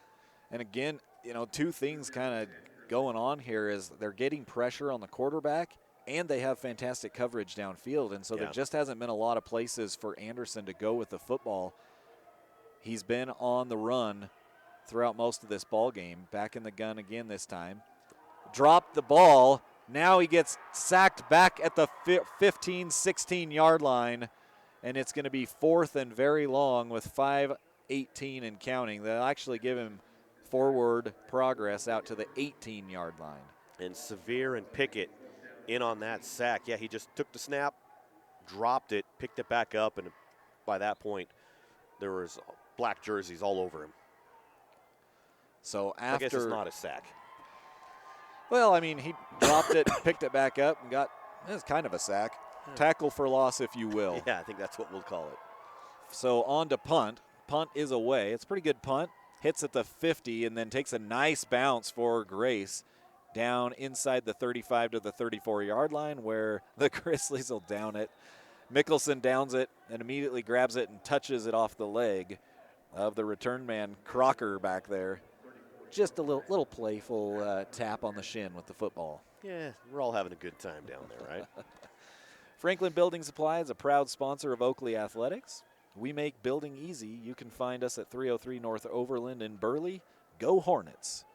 And High Desert Milk is proud to support the Oakley Hornets. Good luck at state this year, Oakley, from everyone at High Desert Milk. So 1st and 10 for the Hornets. Pickett has a late substitution on. It's 8-man football and only 7 guys on the field. On late is Bingham. But he's there. Pickett in the gun. Hands it off to him. And a short gain, maybe a yard and a half on the carry across the 35 to the 36-yard line. 4:30 and counting here in the third quarter. You know, at this point, Oakley, they just have to run the clock. I mean, we're only, 4:20 left in the third, but they've got the ball. Let that clock run. I wouldn't be surprised to see Oakley keep this thing on the ground until they absolutely have to throw it. It's second and a long 8 for the Hornets. Looks like 4 guys coming for Grace. They do rush. It's a pitch on the option, and down he goes. It was Bingham who got the pitch, and he kind of slipped as he tried to cut back inside. It was an option, but they were really close to each other going to that left side. And as Pickett, I'm a long ways away, but I could see Bingham looking at Pickett going, don't do it. Don't. Oh, boy. And then he throws it and gets hit immediately in a loss of 2. Yeah, those are dangerous situations, especially as good as Grace covered that. They had a guy on Pickett. They had a guy on Bingham. There was no really getting away from it. So on that tackle for loss, it's 3rd and 12 back at the 33-yard line. Man in motion's Crocker. Pickett back to pass. Out in the flat. A big hit after the catch. A very short gain.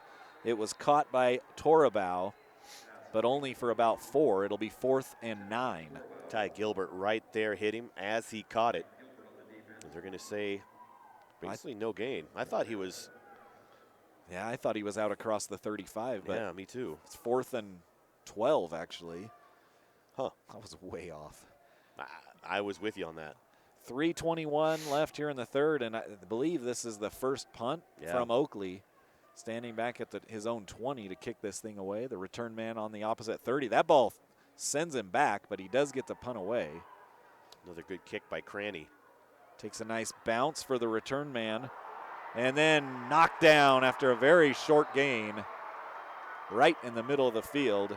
And Gilbert, the return man, fumbles it, and it's recovered by Crocker. And I missed that completely. So a big mistake there by Grace. He took a big hit. The ball came free. Yep.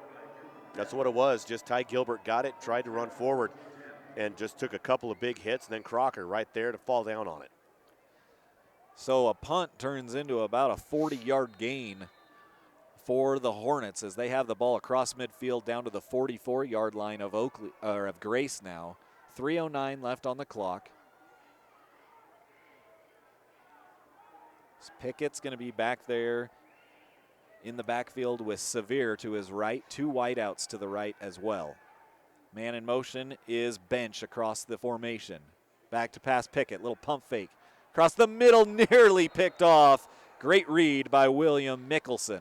Boy, he wants that one back. It was thrown right to him, and he's playing defense out there in the flat, wasn't expecting it, but just in and out of his hands. Very catchable ball, especially for a guy like Mickelson.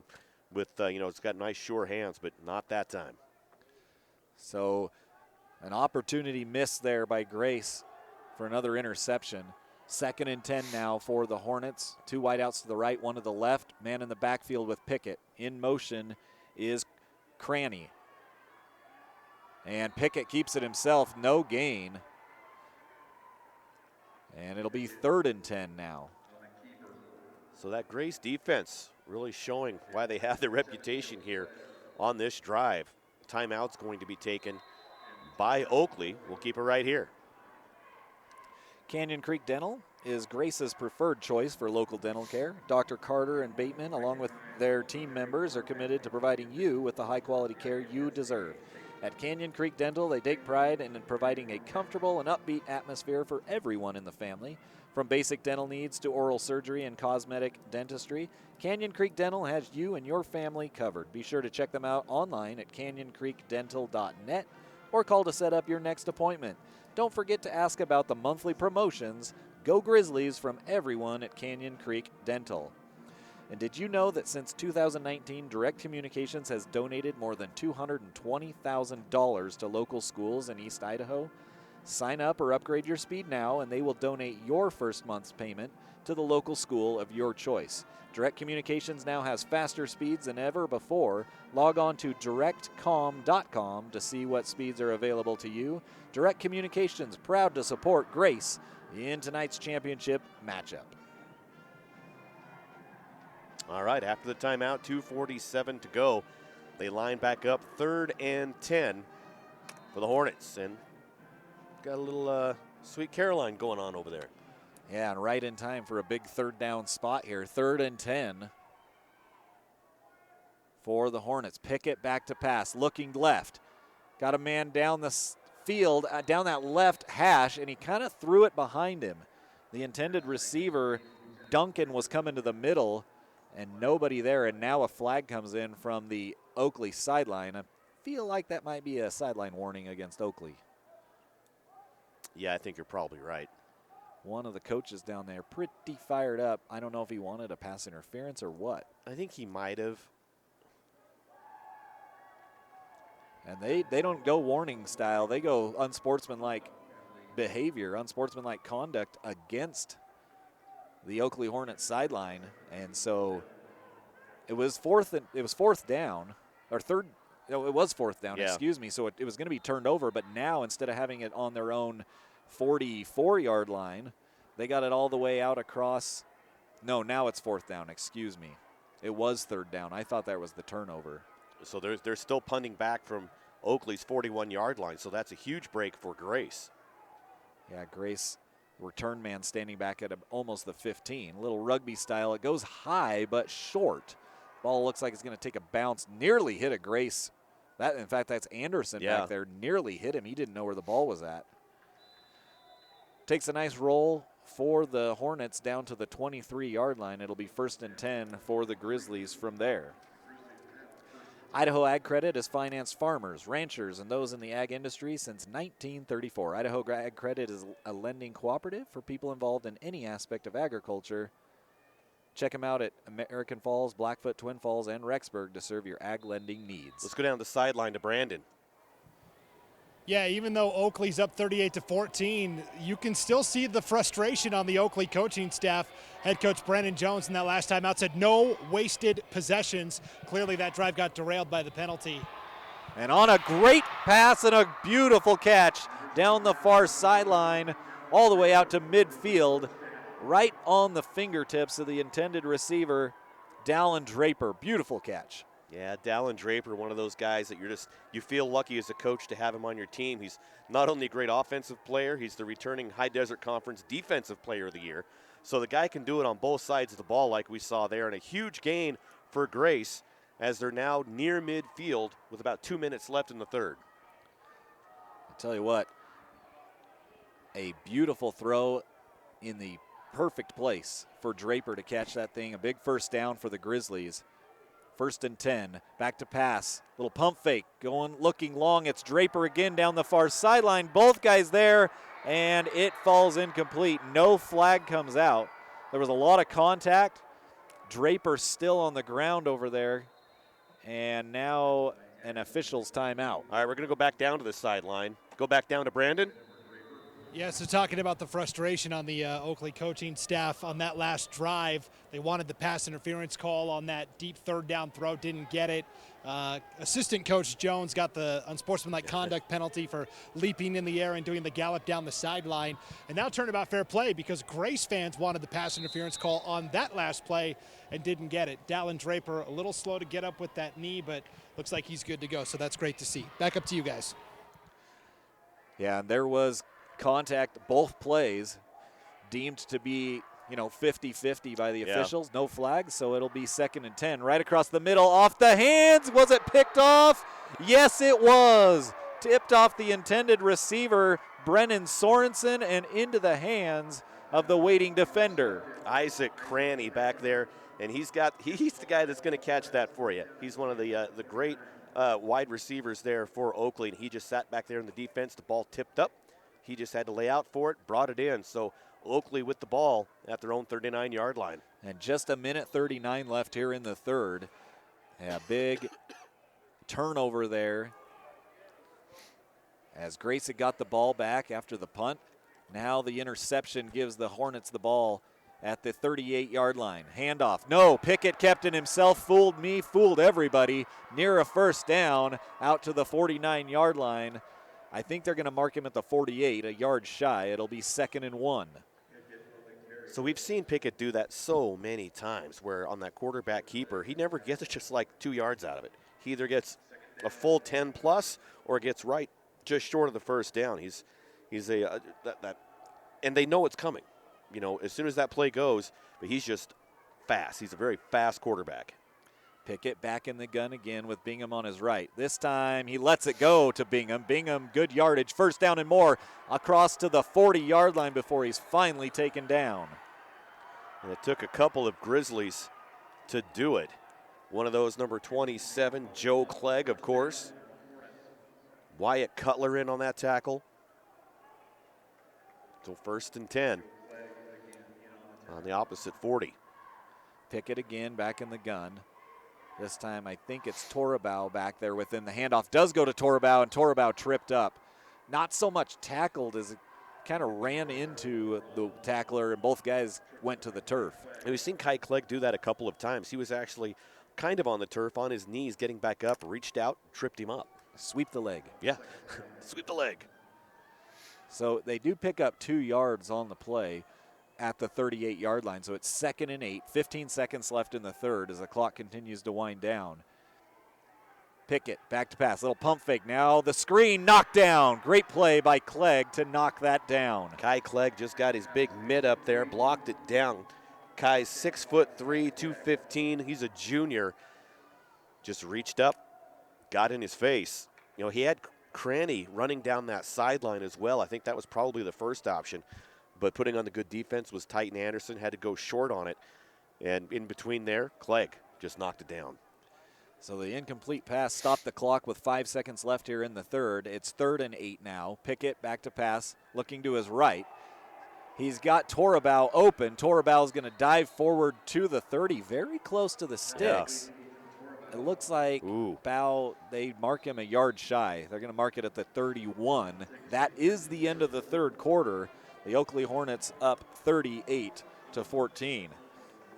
For over 90 years, Clark's for Shopping has been the place to go in Oakley for all your grocery, produce, dairy, and now hot stuff pizza.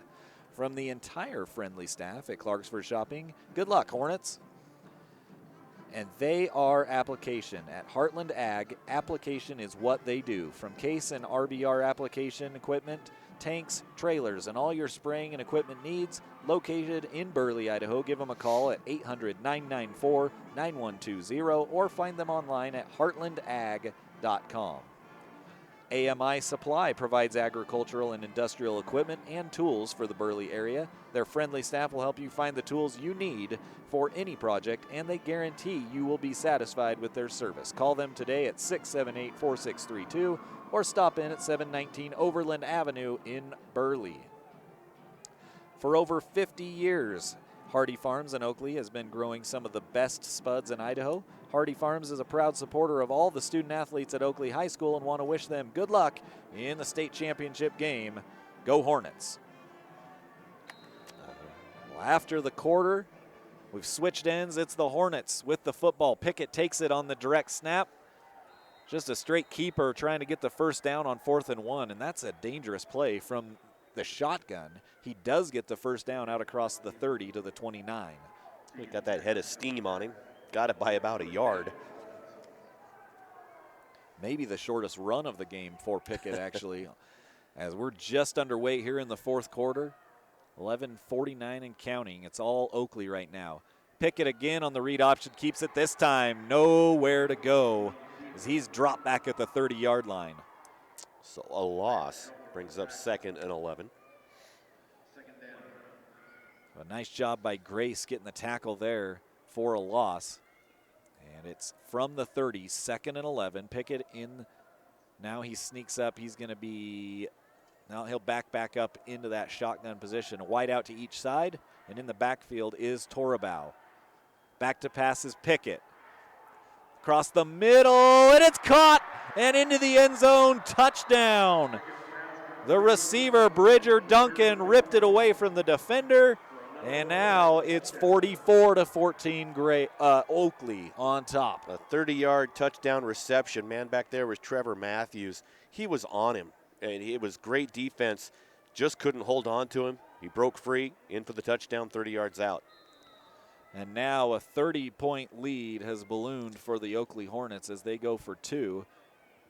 A direct snap Goes to Bingham. Bingham trying to get to the outside. Dives for the goal line, and he's in. The 2-point conversion is good for Houston Bingham. We're going to step away after that touchdown, and 2-point conversion is good. This is the 1A Division I state championship game here on IdahoSports.com. We'll be back. I love Lookout's campus branch. The vibe and the service. But with digital banking, it all comes to me. My customizable dashboard provides all my information. Accounts, cards. Anything else? I'm good. Bill pay, even my credit score. Gotta go. I mean, you gotta go download this app and upload convenience today. If you're an Idaho homeowner and have fallen behind on your mortgage because of the COVID-19 pandemic, help is available. The Idaho Homeowners Assistance Fund can help you get back on track. Check your eligibility and apply today at idahohousing.com/HAF. That's idahohousing.com/HAF, or call 888-991-2166. A kickoff taken at the 5 and dropped again. How many times have we seen that? Just right a ball through his hands. Dropped. And then driven back after he's hit at the 15-yard line. The return man, number 85, not able to make much progress. So that pushes Grace at about their own 17-yard lines where they're starting off. And just 11 minutes and 1 second to work here for the Grizzlies. Waibenga Dairy is a proud supporter of Oakley Athletics and wants to wish them good luck at state. Go Hornets. And Mike's Pump Service is a proud supporter of Oakley Athletics. Call Kevin for your pump service needs at 650-8297. First and 10 for the Grizzlies. Back in the gun by himself is Anderson. Rolling right, now stepping up in the middle. He's got some room to run across the 20, the 25, and then out of bounds across the 30-yard line. First and 10 at the 31 for the Grizzlies. Yeah, great job there by Titan Anderson. Not only got the first down, got about 3 yards after that, and got out of bounds to stop the clock. So a nice pickup to the 31. Snake River Bowl is a proud sponsor of Oakley football. We wish the Hornets good luck in the state championship game. Looking for a strike here are the Hornets. We'll go down to the sideline again after this play. Back to pass is Anderson. Steps up, got a man open across the middle. Good open field tackle, but a nice 8-yard pickup by the receiver, Dallin Draper. All right, let's go down to the sideline to Brandon. Brandon? Thanks, guys. I'm down here on the gray sideline where 3 or 4 guys were being looked at by the training staff, so I guess Oakley's plan of bringing the violence has succeeded. Coach James Newby, after that last kickoff return, had a simple message to his offense. We've got to get up and down, meaning north and south. Back up to you guys. And Anderson trying to do that here. A little pump fake looking across the middle of the field. Now down the right sideline and just overshot his intended receiver, Trevor Matthews. In on that defense, looks like number 16 for Oakley, William Pragetzer, the senior. Just stayed with him step for step, didn't allow that pass to happen. So that's going to bring up third and a couple from their own about 39-yard line. Yeah, Anderson trying to drop in that dime for the intended receiver, Trevor Matthews, but overshot him by a couple of yards. It's 3rd and 2. They've got to get across the 40 to the 41 for a first down with 10-12 left here in the ball game. And stuck on a big tackle for loss.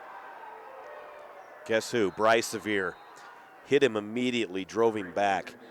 And Bryce Sevier just laid the wood on that tackle. I think that was Kimball, the ball carrier, and Kimball never had a chance. As soon as he got that ball, Sevier had his helmet right in his gut. Now it's 4th and 4 after that big loss. Pulsifer Construction has been family owned and operated for 25 years. They specialize in residential and commercial remodels, repairs, and new construction. Quality and craftsmanship is top priority. That's why they do the majority of the work themselves. Give Wayne or Jake a call on your next project. Wayne, you can get him at 240-0380. You can reach Jake at 852-1243. That's Wayne Pulsifer Construction. Northern Stone Supply is always proud to support Oakley athletics. Our roots and experience with natural stone quarrying and distribution comes from over 55 years of doing business internationally. Northern Stone Supply has a rock-solid foundation. Your guarantee of best quality, selection, price, and service. Good luck at State, boys. Go Hornets. Huge thanks to all of our sponsors that make these games possible. On the option, they pitch it out. Now it's a throwback and incomplete. And there was a little confusion. Maybe that was a second backwards pass. The pass fell incomplete. William Mickelson was trying to throw it back to Titan Anderson, and had he got it to him, there was room to run for Anderson. There was a lot of room, and it was interesting because that pass back to Anderson fell way short, and the officials didn't blow it dead, and everybody stopped and looked, and I'm thinking either someone's going to get hit really, really hard, or they're going to pick it up, but then the officials blew it dead. You know, if you're Anderson, I don't think it was a backwards pass. I think it was the correct call, but, man, you don't hear that whistle run. Pick that thing up and take off, make those officials make a decision. Yeah, right. So it was 4th down on that play, so a turnover on downs. The Oakley offense back out onto the field. They have the ball at the 38-yard line of Grace with 9:53 left here in the ball game. Pickett back in the gun again. Read option, handoff up the middle. A nice tackle for loss back at the 40. You're not going to hear tackle for loss associated with Bryce Severe too terribly often, but coming through that line, number 27 for Grace, Joe Clegg, was right there on that tackle. So now it's 2nd and 12 back at the 40. Clock continues to roll. Both teams with 2 timeouts here in the last quarter of this ball game. Man in motion coming across. They flip it to him. And then Crocker on the carry, and somebody got a hold of his face mask. Yeah. A short gain. As Crocker came through that hole, just someone reached up, grabbed the face mask. Wasn't intentional, just one of those things where you reach out to grab something, and the face mask is what got grabbed, and Crocker gets up and has to readjust his helmet. And they are going to, that's the personal foul face mask. So all the way down to the 21-yard line, just outside the red zone now for the Hornets with 9:19 left here in the 4th quarter. 1st and 10. Oakley threatening again. They average, like I said, 54 points a game. Excuse me, I think 50 points a game. Right at 50. Just shy of it here in this ball game. They've held Grace to 14. Grace averages 40 on the season. And they give up about 18 points a game, so they're right there in their plus-minus averages. Man in motion across the formation, now back out to the outside. Pickett looking at him, now down the middle of the field and overshot the intended receiver. That was the tight end, Luke Pulsifer. They sent Cranny in motion to the near side, then he stopped on a dime, turned, and ran back out on that wide route out to the right side, purely as a decoy. And then coming across the middle, Pulsifer, and I think he had his man where he wanted him. That ball was just overthrown and incomplete. I think that's the first time Pulsifer's been targeted in this ball game, but he'll stay in there. He'll be the wide out to the left of Pickett. 2 men to the right of Pickett out, split out. Now coming across the field is Cranny. Back to pass. Pickett over the middle. Nobody there. The pocket kind of collapsed on Pickett. Maybe got a little cold feet and let go of it. Yeah, and we had Cranny coming to the left side this time, as well as your receiver going to the opposite side. Trying to say that's Pragetzer. And he split the difference in the middle where nobody was. So after the incomplete pass, it's 3rd and 10 at the 21. In there with Pickett to his right is Bryce Severe. 2 wideouts to the right, 1 to the left. Now Severe splits out to his left. They throw it on a little wheel play. Severe gets the first down, nearly split the defenders for a touchdown. He'll be inside the 10 to the 8. 1st and goal for the Hornets. First man missed, but Ty Gilbert hung on for dear life and brought him down inside the 10. But again, Bryce Severe, the man who has just come up big on so many plays in this game, comes up with another big one, gets it 1st and goal from the 8. 8:22 left and counting here in the ball game. Oakley Hornets trying to salt this one away. Handoff up the middle goes to Torabau. And Torabau picks up just a yard. It'll be 2nd and goal from the 7. Titan Anderson on that tackle, as well as Caleb Medina.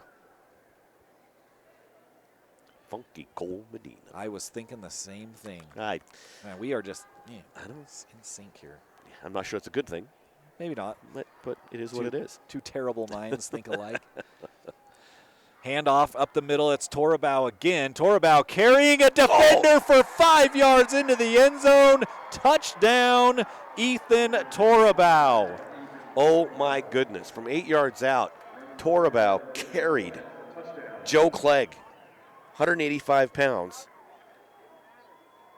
into the end zone. Torabau, 165 pounds. He just gave him a piggyback ride for 8 yards into the end zone. Squats are working for that young man in the weight room. He doesn't skip leg day. With 7:38 left here in the ball game, it's 52-14, all Oakley as they're in for the 2-point conversion. Direct snap to Bingham again. Bingham trying to get to the goal line. He's going to be shy, I believe. He is cut down short of the goal line. 2-point conversion fails. But the score remains 52-14, all Oakley.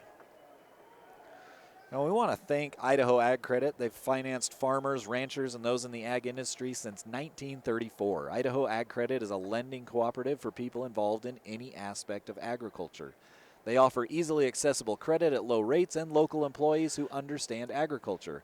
Whether you're buying a tractor, a farm, or need an operating loan, call Idaho Ag Credit or stop by any of their offices with locations in Blackfoot, American Falls, Twin Falls, and Rexburg to service your ag lending needs. You can also visit them at IdahoAgCredit.com for more information. Idaho Ag Credit is proud to support all the student athletes playing in tonight's game. Once again, just a huge thanks to all of our great sponsors here on IdahoSports.com that allow us to get these broadcasts to you. Thank them, support them, go out and tell them you appreciate them and give them your business. We get huge support from these communities for these schools. All right, on the kickoff, let's go ahead and go down to the sidelines to Brandon again. Yeah, guys, so earlier tonight I talked to George Casper, the events coordinator here at Holt Arena, and obviously they only had one side of the arena open for fans for this first game, and George told me that that was the plan for the second game tonight as well, unless Bear Lake and Firth packed it so much, and you can see behind me there is a mass exodus of Bear Lake fans clad in blue making their way across to the other side of Holt Arena, which means we're going to have a full house for our second game tonight. Should be a good one. Back up to you guys. And he is right, as there are just people filing across the ends of the end zone to get here onto this side where generally it's been pretty empty over the playoffs. It's going to fill up tonight, and I guarantee you it's going to fill up tomorrow as well. Oh, yeah. Well, that kickoff, it was a short kickoff fielded at the 30 and covered by the Grizzlies. So they'll have it 1st and 10 from there with 7:38 left here in the ball game. Caught by number 13 for Grace. That's Rindlisbaker. And he'll pick up 5 out to the 35. Yeah, picked up a solid 5 on that the run after the catch. In on that, the tackles, Torabau, usual suspects in there, Pregitzer. So 2nd and 5. A lot of movement on the defensive side of the ball for Oakley. Anderson slings it across the middle, caught for a first down. No, they say incomplete. The side judge and the back judge both saying that ball hit the turf. It was intended for Dallin Draper. And Bridger Duncan, the defender, he knew right away as he stood up and gave the no-catch signal, but it looked good. He had his hands out there right for it, just wasn't able to bring it in. So now 7:06 on the clock. It's 3rd and 5. They've got to get across the 40-yard line. And, Grace just, from the opening kickoff of the second half, that 85-yard touchdown return on the kickoff for Sevier kind of broke the spirit maybe a little bit of the Grizzlies, and they haven't been able to get anything going here in the second half. They've been blanked thus far in the second half. Anderson back in the gun. He's got wideouts to his right. Now he's just going to take off and run. He's got a blocker, and now he's into open field across the 40. to the 35, the 30 before he's finally drugged down inside the 30 to the 28-yard line. But he made a move on Bridger Duncan, just kind of broke his ankles, cut back inside, made a great run, finally brought down by Thane Stringham. Severe in on that. So 1st and 10 now, 6:50, a lot of wholesale changes. Anderson in trouble, gets rid of it, and a big hit well before the ball even got close to the intended receiver, Draper. And Pragetzer looks up and gives the what? But he just blocked him, just gave him a bump before the ball was there. Yeah, Pragetzer about took him out of the play before Anderson even threw it. Yeah. Yeah, that's a hard one to dispute. It was a good hit, though. It was a good hit. Just about way early. A second and a half too soon. So that's going to give him 15 free yards. They'll count it off. That ball's going to be inside the 20, inside the 15, to the in between the 13 and the 14-yard line. 1st and 10 for Grace in the red zone. 6:44 left here in the ball game. It's been all Oakley early and often. Back to pass is Anderson looking for somebody back across the middle. It's caught. Great catch inside the 5 with a defender all over him. No, they're going to wave that one off as well. Boy, I thought he brought that one down. It must have come loose at the last second. It was Sorensen on the reception, or what I thought was a reception. It falls incomplete. Defender Riley Mullard for Oakley. So that stops the clock with 6:37 left. Remember, we'll have our IdahoSports.com player of the game presented by the Idaho Transportation Department. Yep. Coming up near the close of this ball game. Coming in from the sideline was Torbaugh, who's lined up to the left of Anderson, and he was limping a little bit. Back to passes Anderson. A delayed handoff up the middle. Nobody was fooled and nowhere to go for the ball carrier. I think that was Wyatt Cutler, number 25 on the carry. So maybe even lost a yard on the play. It's going to be 3rd and 11 back at the 15. And they delayed that hoping that their lineman could open up a gap just a little bit, but they just weren't able to. All by himself is Anderson back in the gun. Looking to the far pylon at the goal line. It's a jump ball and knocked down by the defender. It'll be 3rd and 11. It's intended for Draper, and the defender was Pragetzer, and they just, posted up on each other right at the goal line and waited for the ball to come. I mean, there's no other way to put it. They both knew it was coming. They both turned, and he just posted him up. Yeah, that's a perfect explanation as we head into basketball season. Yeah. The defender got the better of it that time. 6:01 left here with the clock stopped. Running off the field is Cutler as he had a substitution come in for him. Back to the line go the Grizzlies. Man, it's Cranny to the right at the numbers. The lone wideout. Handoff. No. Anderson pulls it back. Going to the far sideline. Touchdown. And the receiver, Brennan Sorensen, came all the way across the field along the goal line. Anderson hit him in stride. On 4th and 12 from the 15, they go end zone. Nice, great throw. Great throw and a great catch. And Grace puts another 6 on the board. Oh, it's 52-20 now as Grace comes in for the 2-point conversion. Maybe too little, too late, but something for the Grizzly fans to cheer about. As their team, Grace has fought hard in this ball game.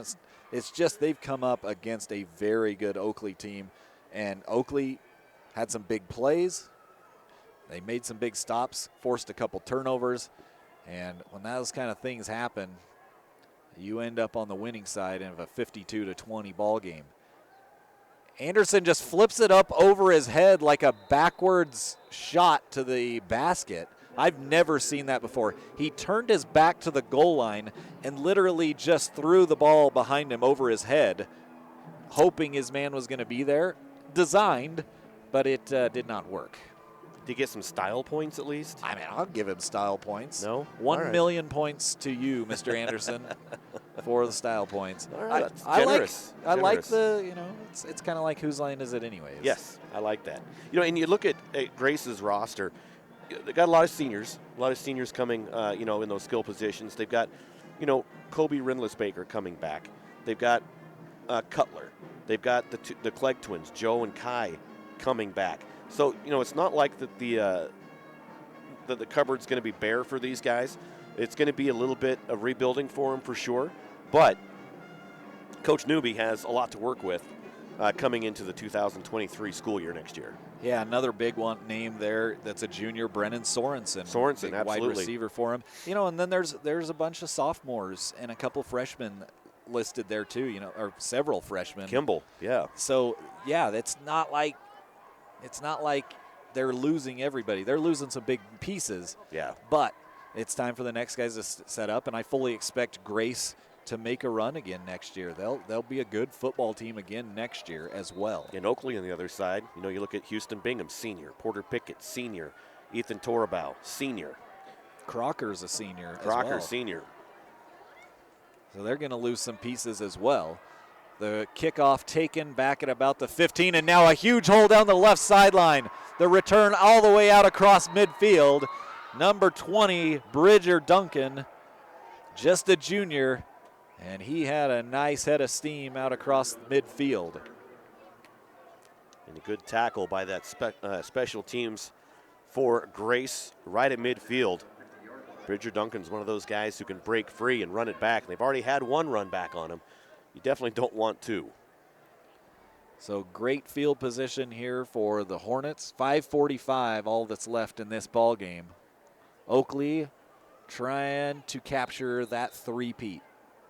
They are well on their way here with just under 6 minutes left in the ball game. Handoff to Bingham. Bingham cuts it back inside and picks up 2.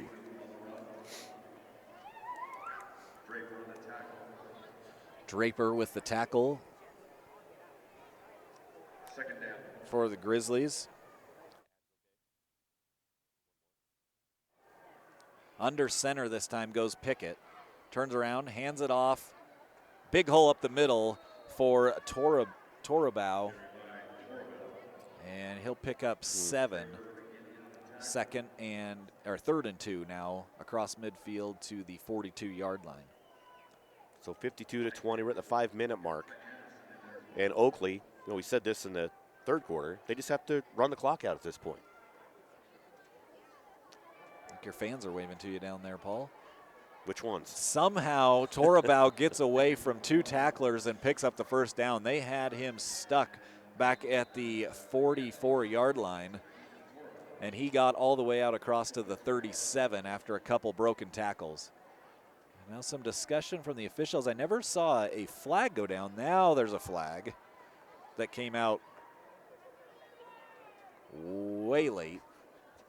See what the call is from the white hat. As he continues to back away now out near midfield on that Idaho State logo. He's still going. Come on. Running. And I actually don't know what that signal is. He raised the hand behind his back. It's against, and there's a loss of down. Yeah. So it went against Oakley. I don't know what that signal is. And a loss of down. So in theory, if he signaled loss of down, it should be second or fourth. Fourth? Yes, fourth. No first down, so it's 4th and about 7 now. At the 47-yard line. They've got to get to the 40 for a first down. Under center is Pickett. Turns around, fakes the handoff, looking to throw. Has a man wide open, and it's caught. It's Bingham to the 20, the 10, the 5. Touchdown, Oakley. He came out, no one even close to him, and now it's 58-20. A 47-yard touchdown reception to Bingham on this left side. Houston was wide open. They had 2 receivers go on the opposite side, and everybody bit that direction and then looked over their left shoulder and went, oh no. Yeah, just nobody even close to him. That's a couple times that guys have just got free wide open on miscommunication. So going for the 2-point conversion as Keyshawn Crocker, little dancing going on there. He's fired up. He'll take the direct snap going right up the middle. And did he get there? No, he got stood up just shy. Just shy. He had a good head of steam, got right to the goal line. And then the guy that stopped him was quarterback Titan Anderson. Yeah, and it was a complete stop. He went from 60 to 0 real quick. So it stays 58-20 as the Oakley Hornets with 4:30 left here till they can start celebrating their three-peat. If you're an Idaho homeowner and have fallen behind on your mortgage because of the COVID-19 pandemic, help is available. The Idaho Homeowner Assistance Fund can help you get back on track. Check your eligibility and apply today at idahohousing.com/HAF, idahohousing.com/HAF, or call 888-991-2166.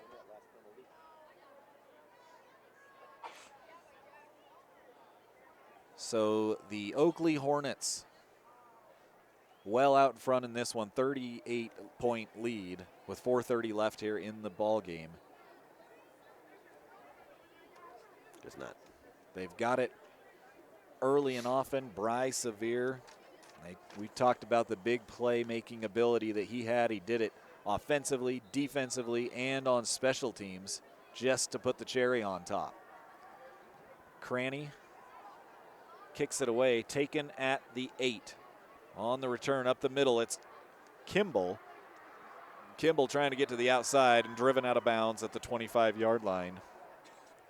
And the Grizzlies will have another opportunity to put some more points on the board in this championship matchup. I tell you what, if you own a business in the Montpelier area, you might as well close down because there ain't nobody in town right now. Everyone is here. You know, we talked about that exodus from the opposite side to this side. They are still going. Still filing in. Yeah. Yeah, it is a lot of blue in this stadium tonight for this next game, as of course both Firth and Bear Lake wear the blue and black. But we got 4.5 minutes left of this ball game. The Grace Grizzlies trying to put some more points on the board. Anderson flips it, and it's passed out. The pass came from Mickelson, and Mickelson's just had a tough time throwing the football here tonight. They've had a couple opportunities for him to hit guys, and just hasn't come off the hand right. It was intended for Dallin Draper. It would have only been about a 5-yard gain anyways because of how low it was thrown. But it falls incomplete, 2nd and 10.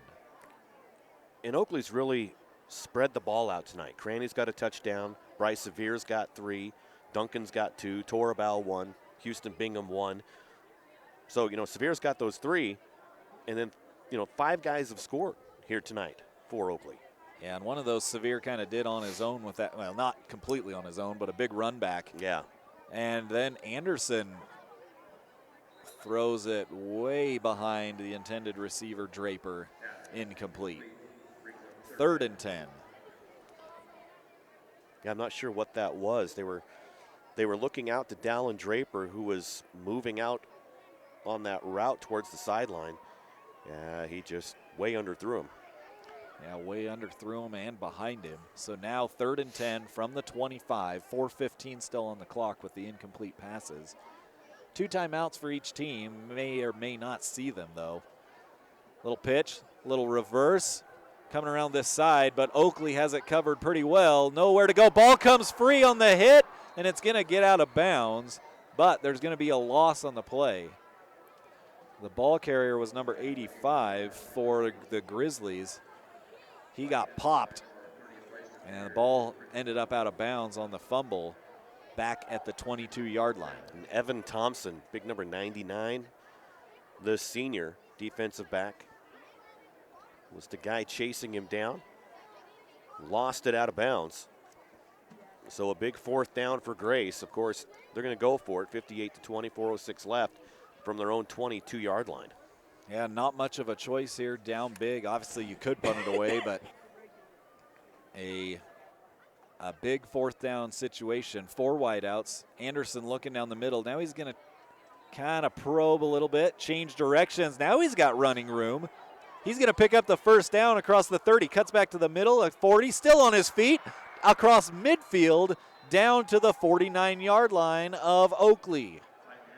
You saw him lower his shoulder like, okay, I'm going to go down. Then he popped back up and got another 10 yards out of it. Yeah, faked the defenders out a little bit as he feigned going to the turf. And now it's 1st and 10 from the 49. Anderson overshoots the intended receiver. All right, let's go down to the sidelines. Brandon, what do you got? So I know you guys were asking about that penalty that happened on the last possession for Oakley. We talked to one of the officials, and he told us Oakley was flagged for an illegal forward handoff.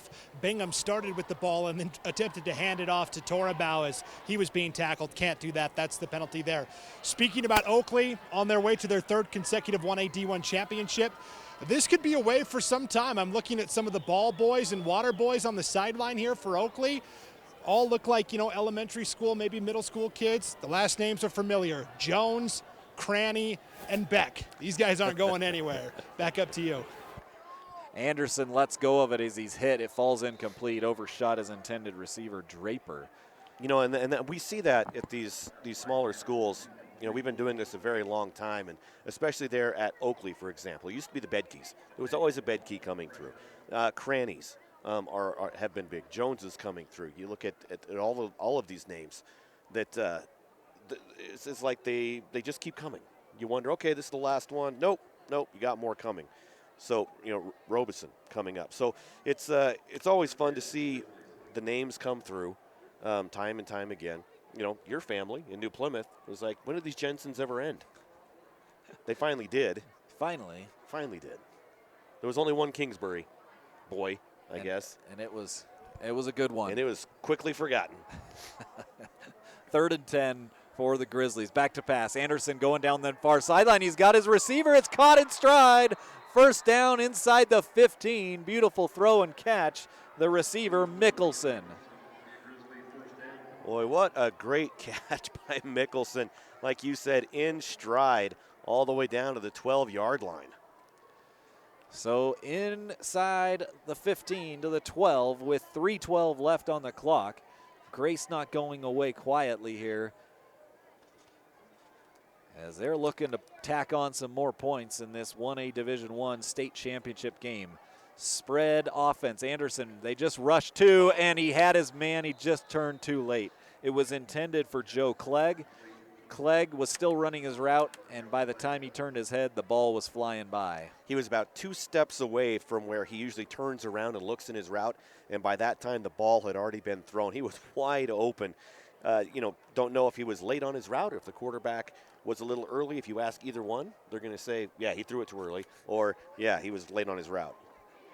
And I think Anderson's thought was he was trying to get rid of it early so the defense didn't have time to react to Clegg. Right. And so probably no one really at fault. It just falls incomplete. Under 3 minutes to go here, 2:54 left. 2nd and 10 from the 12. To the outside and behind Cranny, incomplete. As the couple Oakley, Yep. There comes the flag. As number 17 for Oakley got tied up. That is Nathaniel Dalton, and not sure who the guy from Grace was. They got tied up. I think it was Sorensen. Tied up is one way to put it. Pushing him to the ground is another way to put it. Yeah, it was a little one-sided. You're right, as Oakley gets the penalty. It was a little one-sided. That'll be personal foul. It'll be half the distance to the goal, and 1st and goal now, if I'm not mistaken. Yep. Well, no, they're going to mark it 3rd. Interesting. I thought if it was a personal foul, it might be 1st and goal, but it's not. Anderson looking for somebody open, slings it. What a throw, but I think it fell out of the hands of the intended receiver. Laying out was Draper. Boy, and Draper just gave his all trying to catch that football. I thought he got it, but it came out, hit the turf, bounced back into his arms, but a little late. So now it's 4th and goal, and hobbling back onto the field is Cutler. He kind of got banged up earlier in the ball game, and it looks like he's going to set up for a field goal, is Cutler. Wyatt Cutler, the 5'10", 185 junior, is on. Anderson is going to be the holder. The ball will be held at the 13. Cutler lines it up. Snap and hold are good. Cutler doesn't get it off cleanly, and it hits the back of the line. It'll be a turnover on downs. And again, guys kind of just in a pile there and slowly get back up. And the Hornets will take over on downs. The ball will be spotted at the 11-yard line. Remember, we're going to have our IdahoSports.com player of the game coming up for you. After this ball game, right now, 2 minutes and 37 seconds for the Oakley Hornets before they secure their three-peat. And it virtually impossible right now for the Grace Grizzlies to win this ball game. Down 38 with just 2:37 left. It's going to be the Oakley Hornets. 2 timeouts left for both teams. The back in the gun will be Pickett. He'll have 2 men behind him, and then running on late is Luke Pulsifer. Pulsifer will line up as a tight end on that right side. Maybe Pickett dropped that snap. Nonetheless, he picks it back up and picks up about a yard on the carry.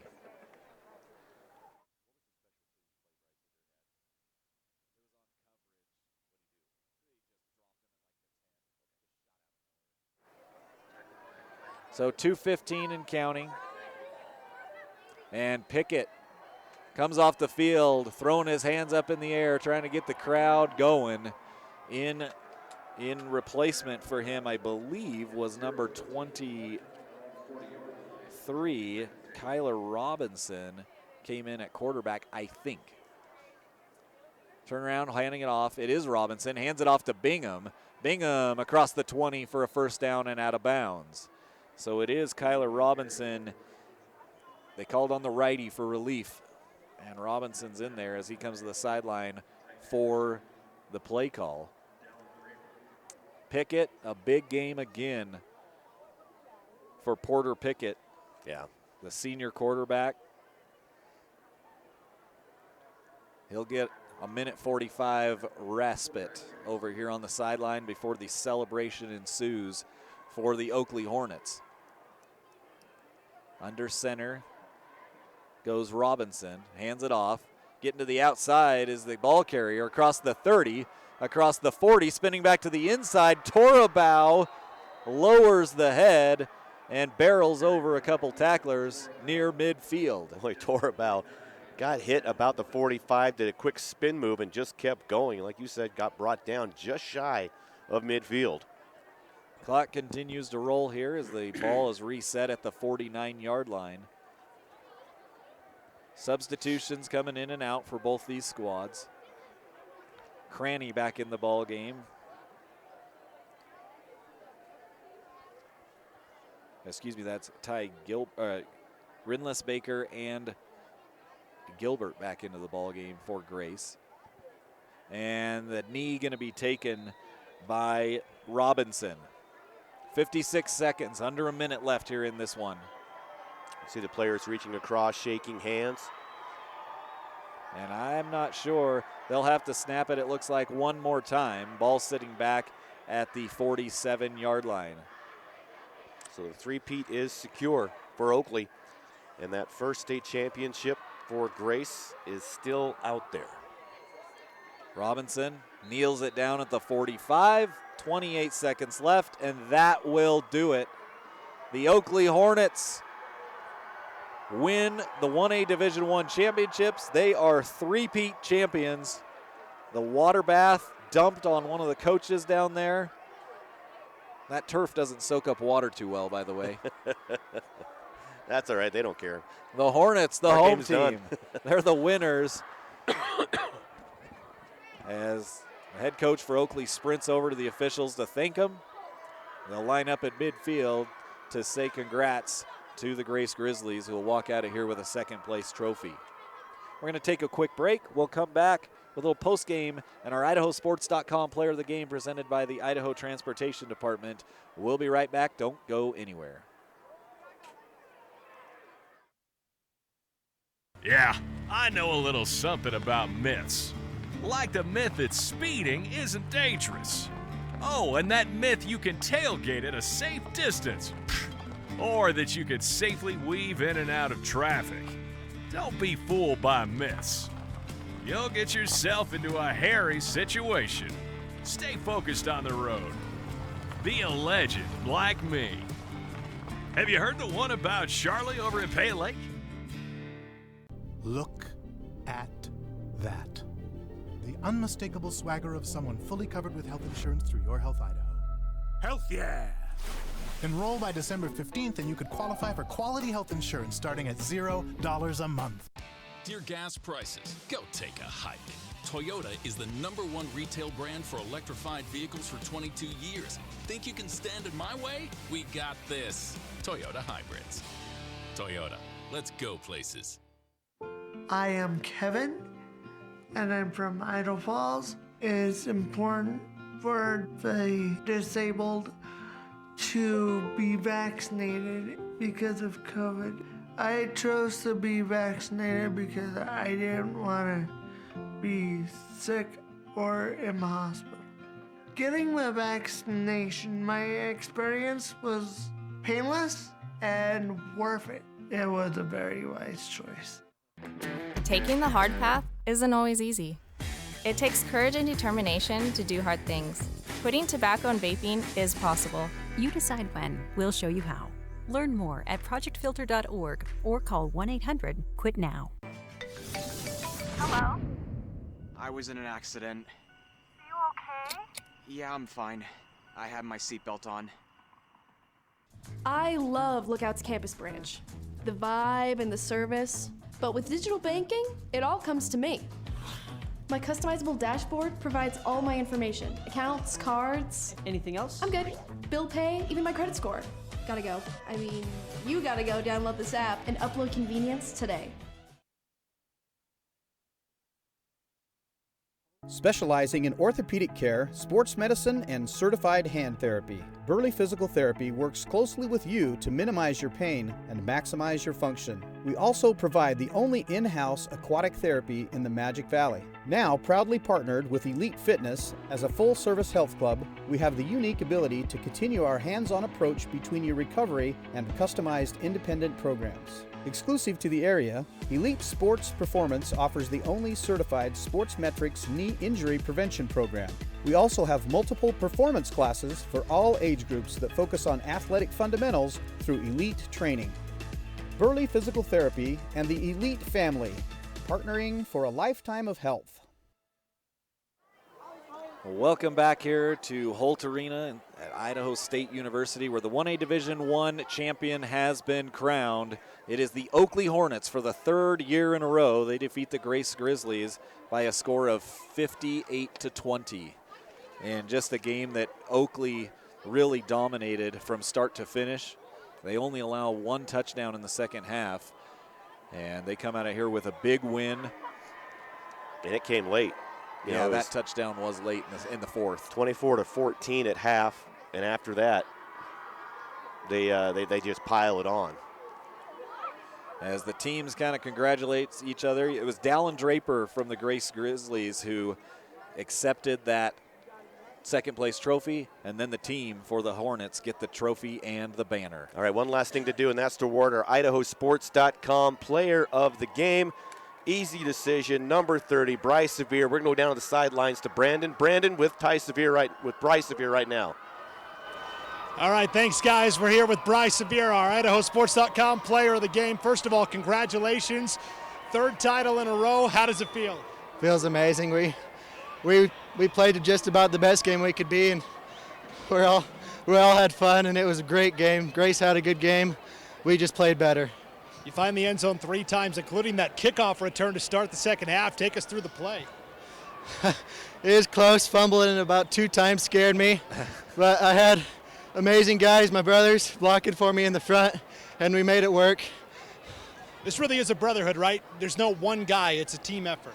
Nobody wins state without brotherhood.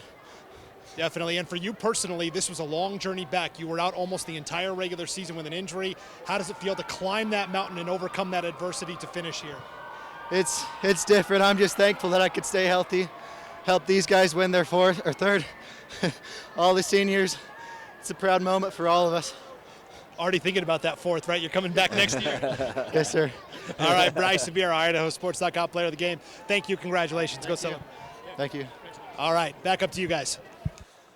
Well, just a fantastic kid there. You can hear the humility and just the excitement from Bryce Severe, our IdahoSports.com player of the game, presented by the Idaho Transportation Department. He had a phenomenal football game, and not, it didn't take long for him to immediately thank and congratulate his teammates on all the work they did, and his opponent, the Grace Grizzlies. Just a fantastic game from Bryce Severe. And we saw both, we mentioned both these teams, and actually Ty Jones mentioned it during that halftime interview with him. It's great to see teams coming back. You see Oakley winning 3 in a row, but it's also great to see teams that haven't had a chance to taste that come in, like Grace, and have a chance to win that first state championship. And I love to see new teams, get back into the mix and back into the conversation. Grace, we talked about what they're losing. We talk about what they're bringing back.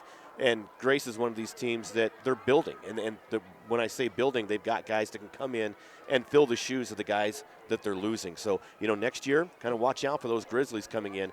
I don't think they're going to come in as an underdog like they did this year. And the Oakley Hornets, you heard Bryce Severe there, kind of Freudian slip, mention the fourth. He's got his eyes set on next year, just a junior coming back, and he'll be a big part of that Oakley team as well next year. Yeah. Well, fantastic ball game to open up this evening. The first state championship is in the book, and it is the Oakley Hornets coming out on top for their third state championship in a row. This has been an IdahoSports.com GameStream production of the 2022 Idaho High School Football Playoffs.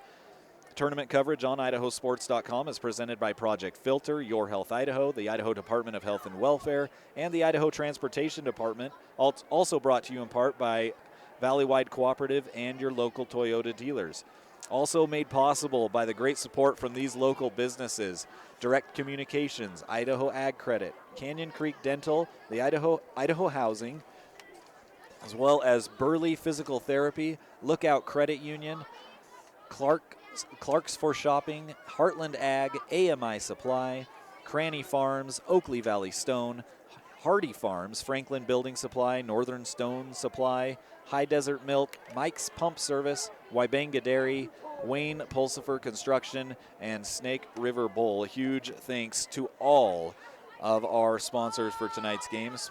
Special thanks to the facility director here at Idaho State University and everyone else involved here, just putting on a great tournament here at Holt Arena.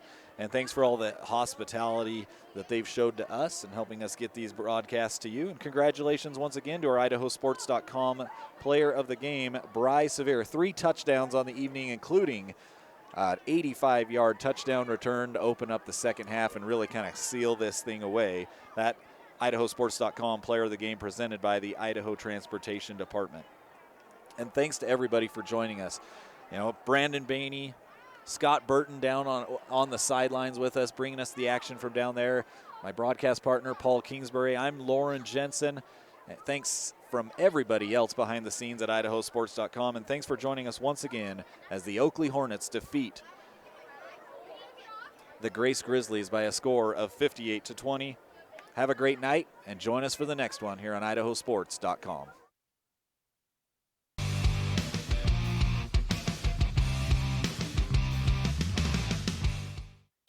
This has been a presentation of IdahoSports.com GameStreams. This broadcast is copyrighted to IdahoSports.com. Any rebroadcast, retransmission, or other use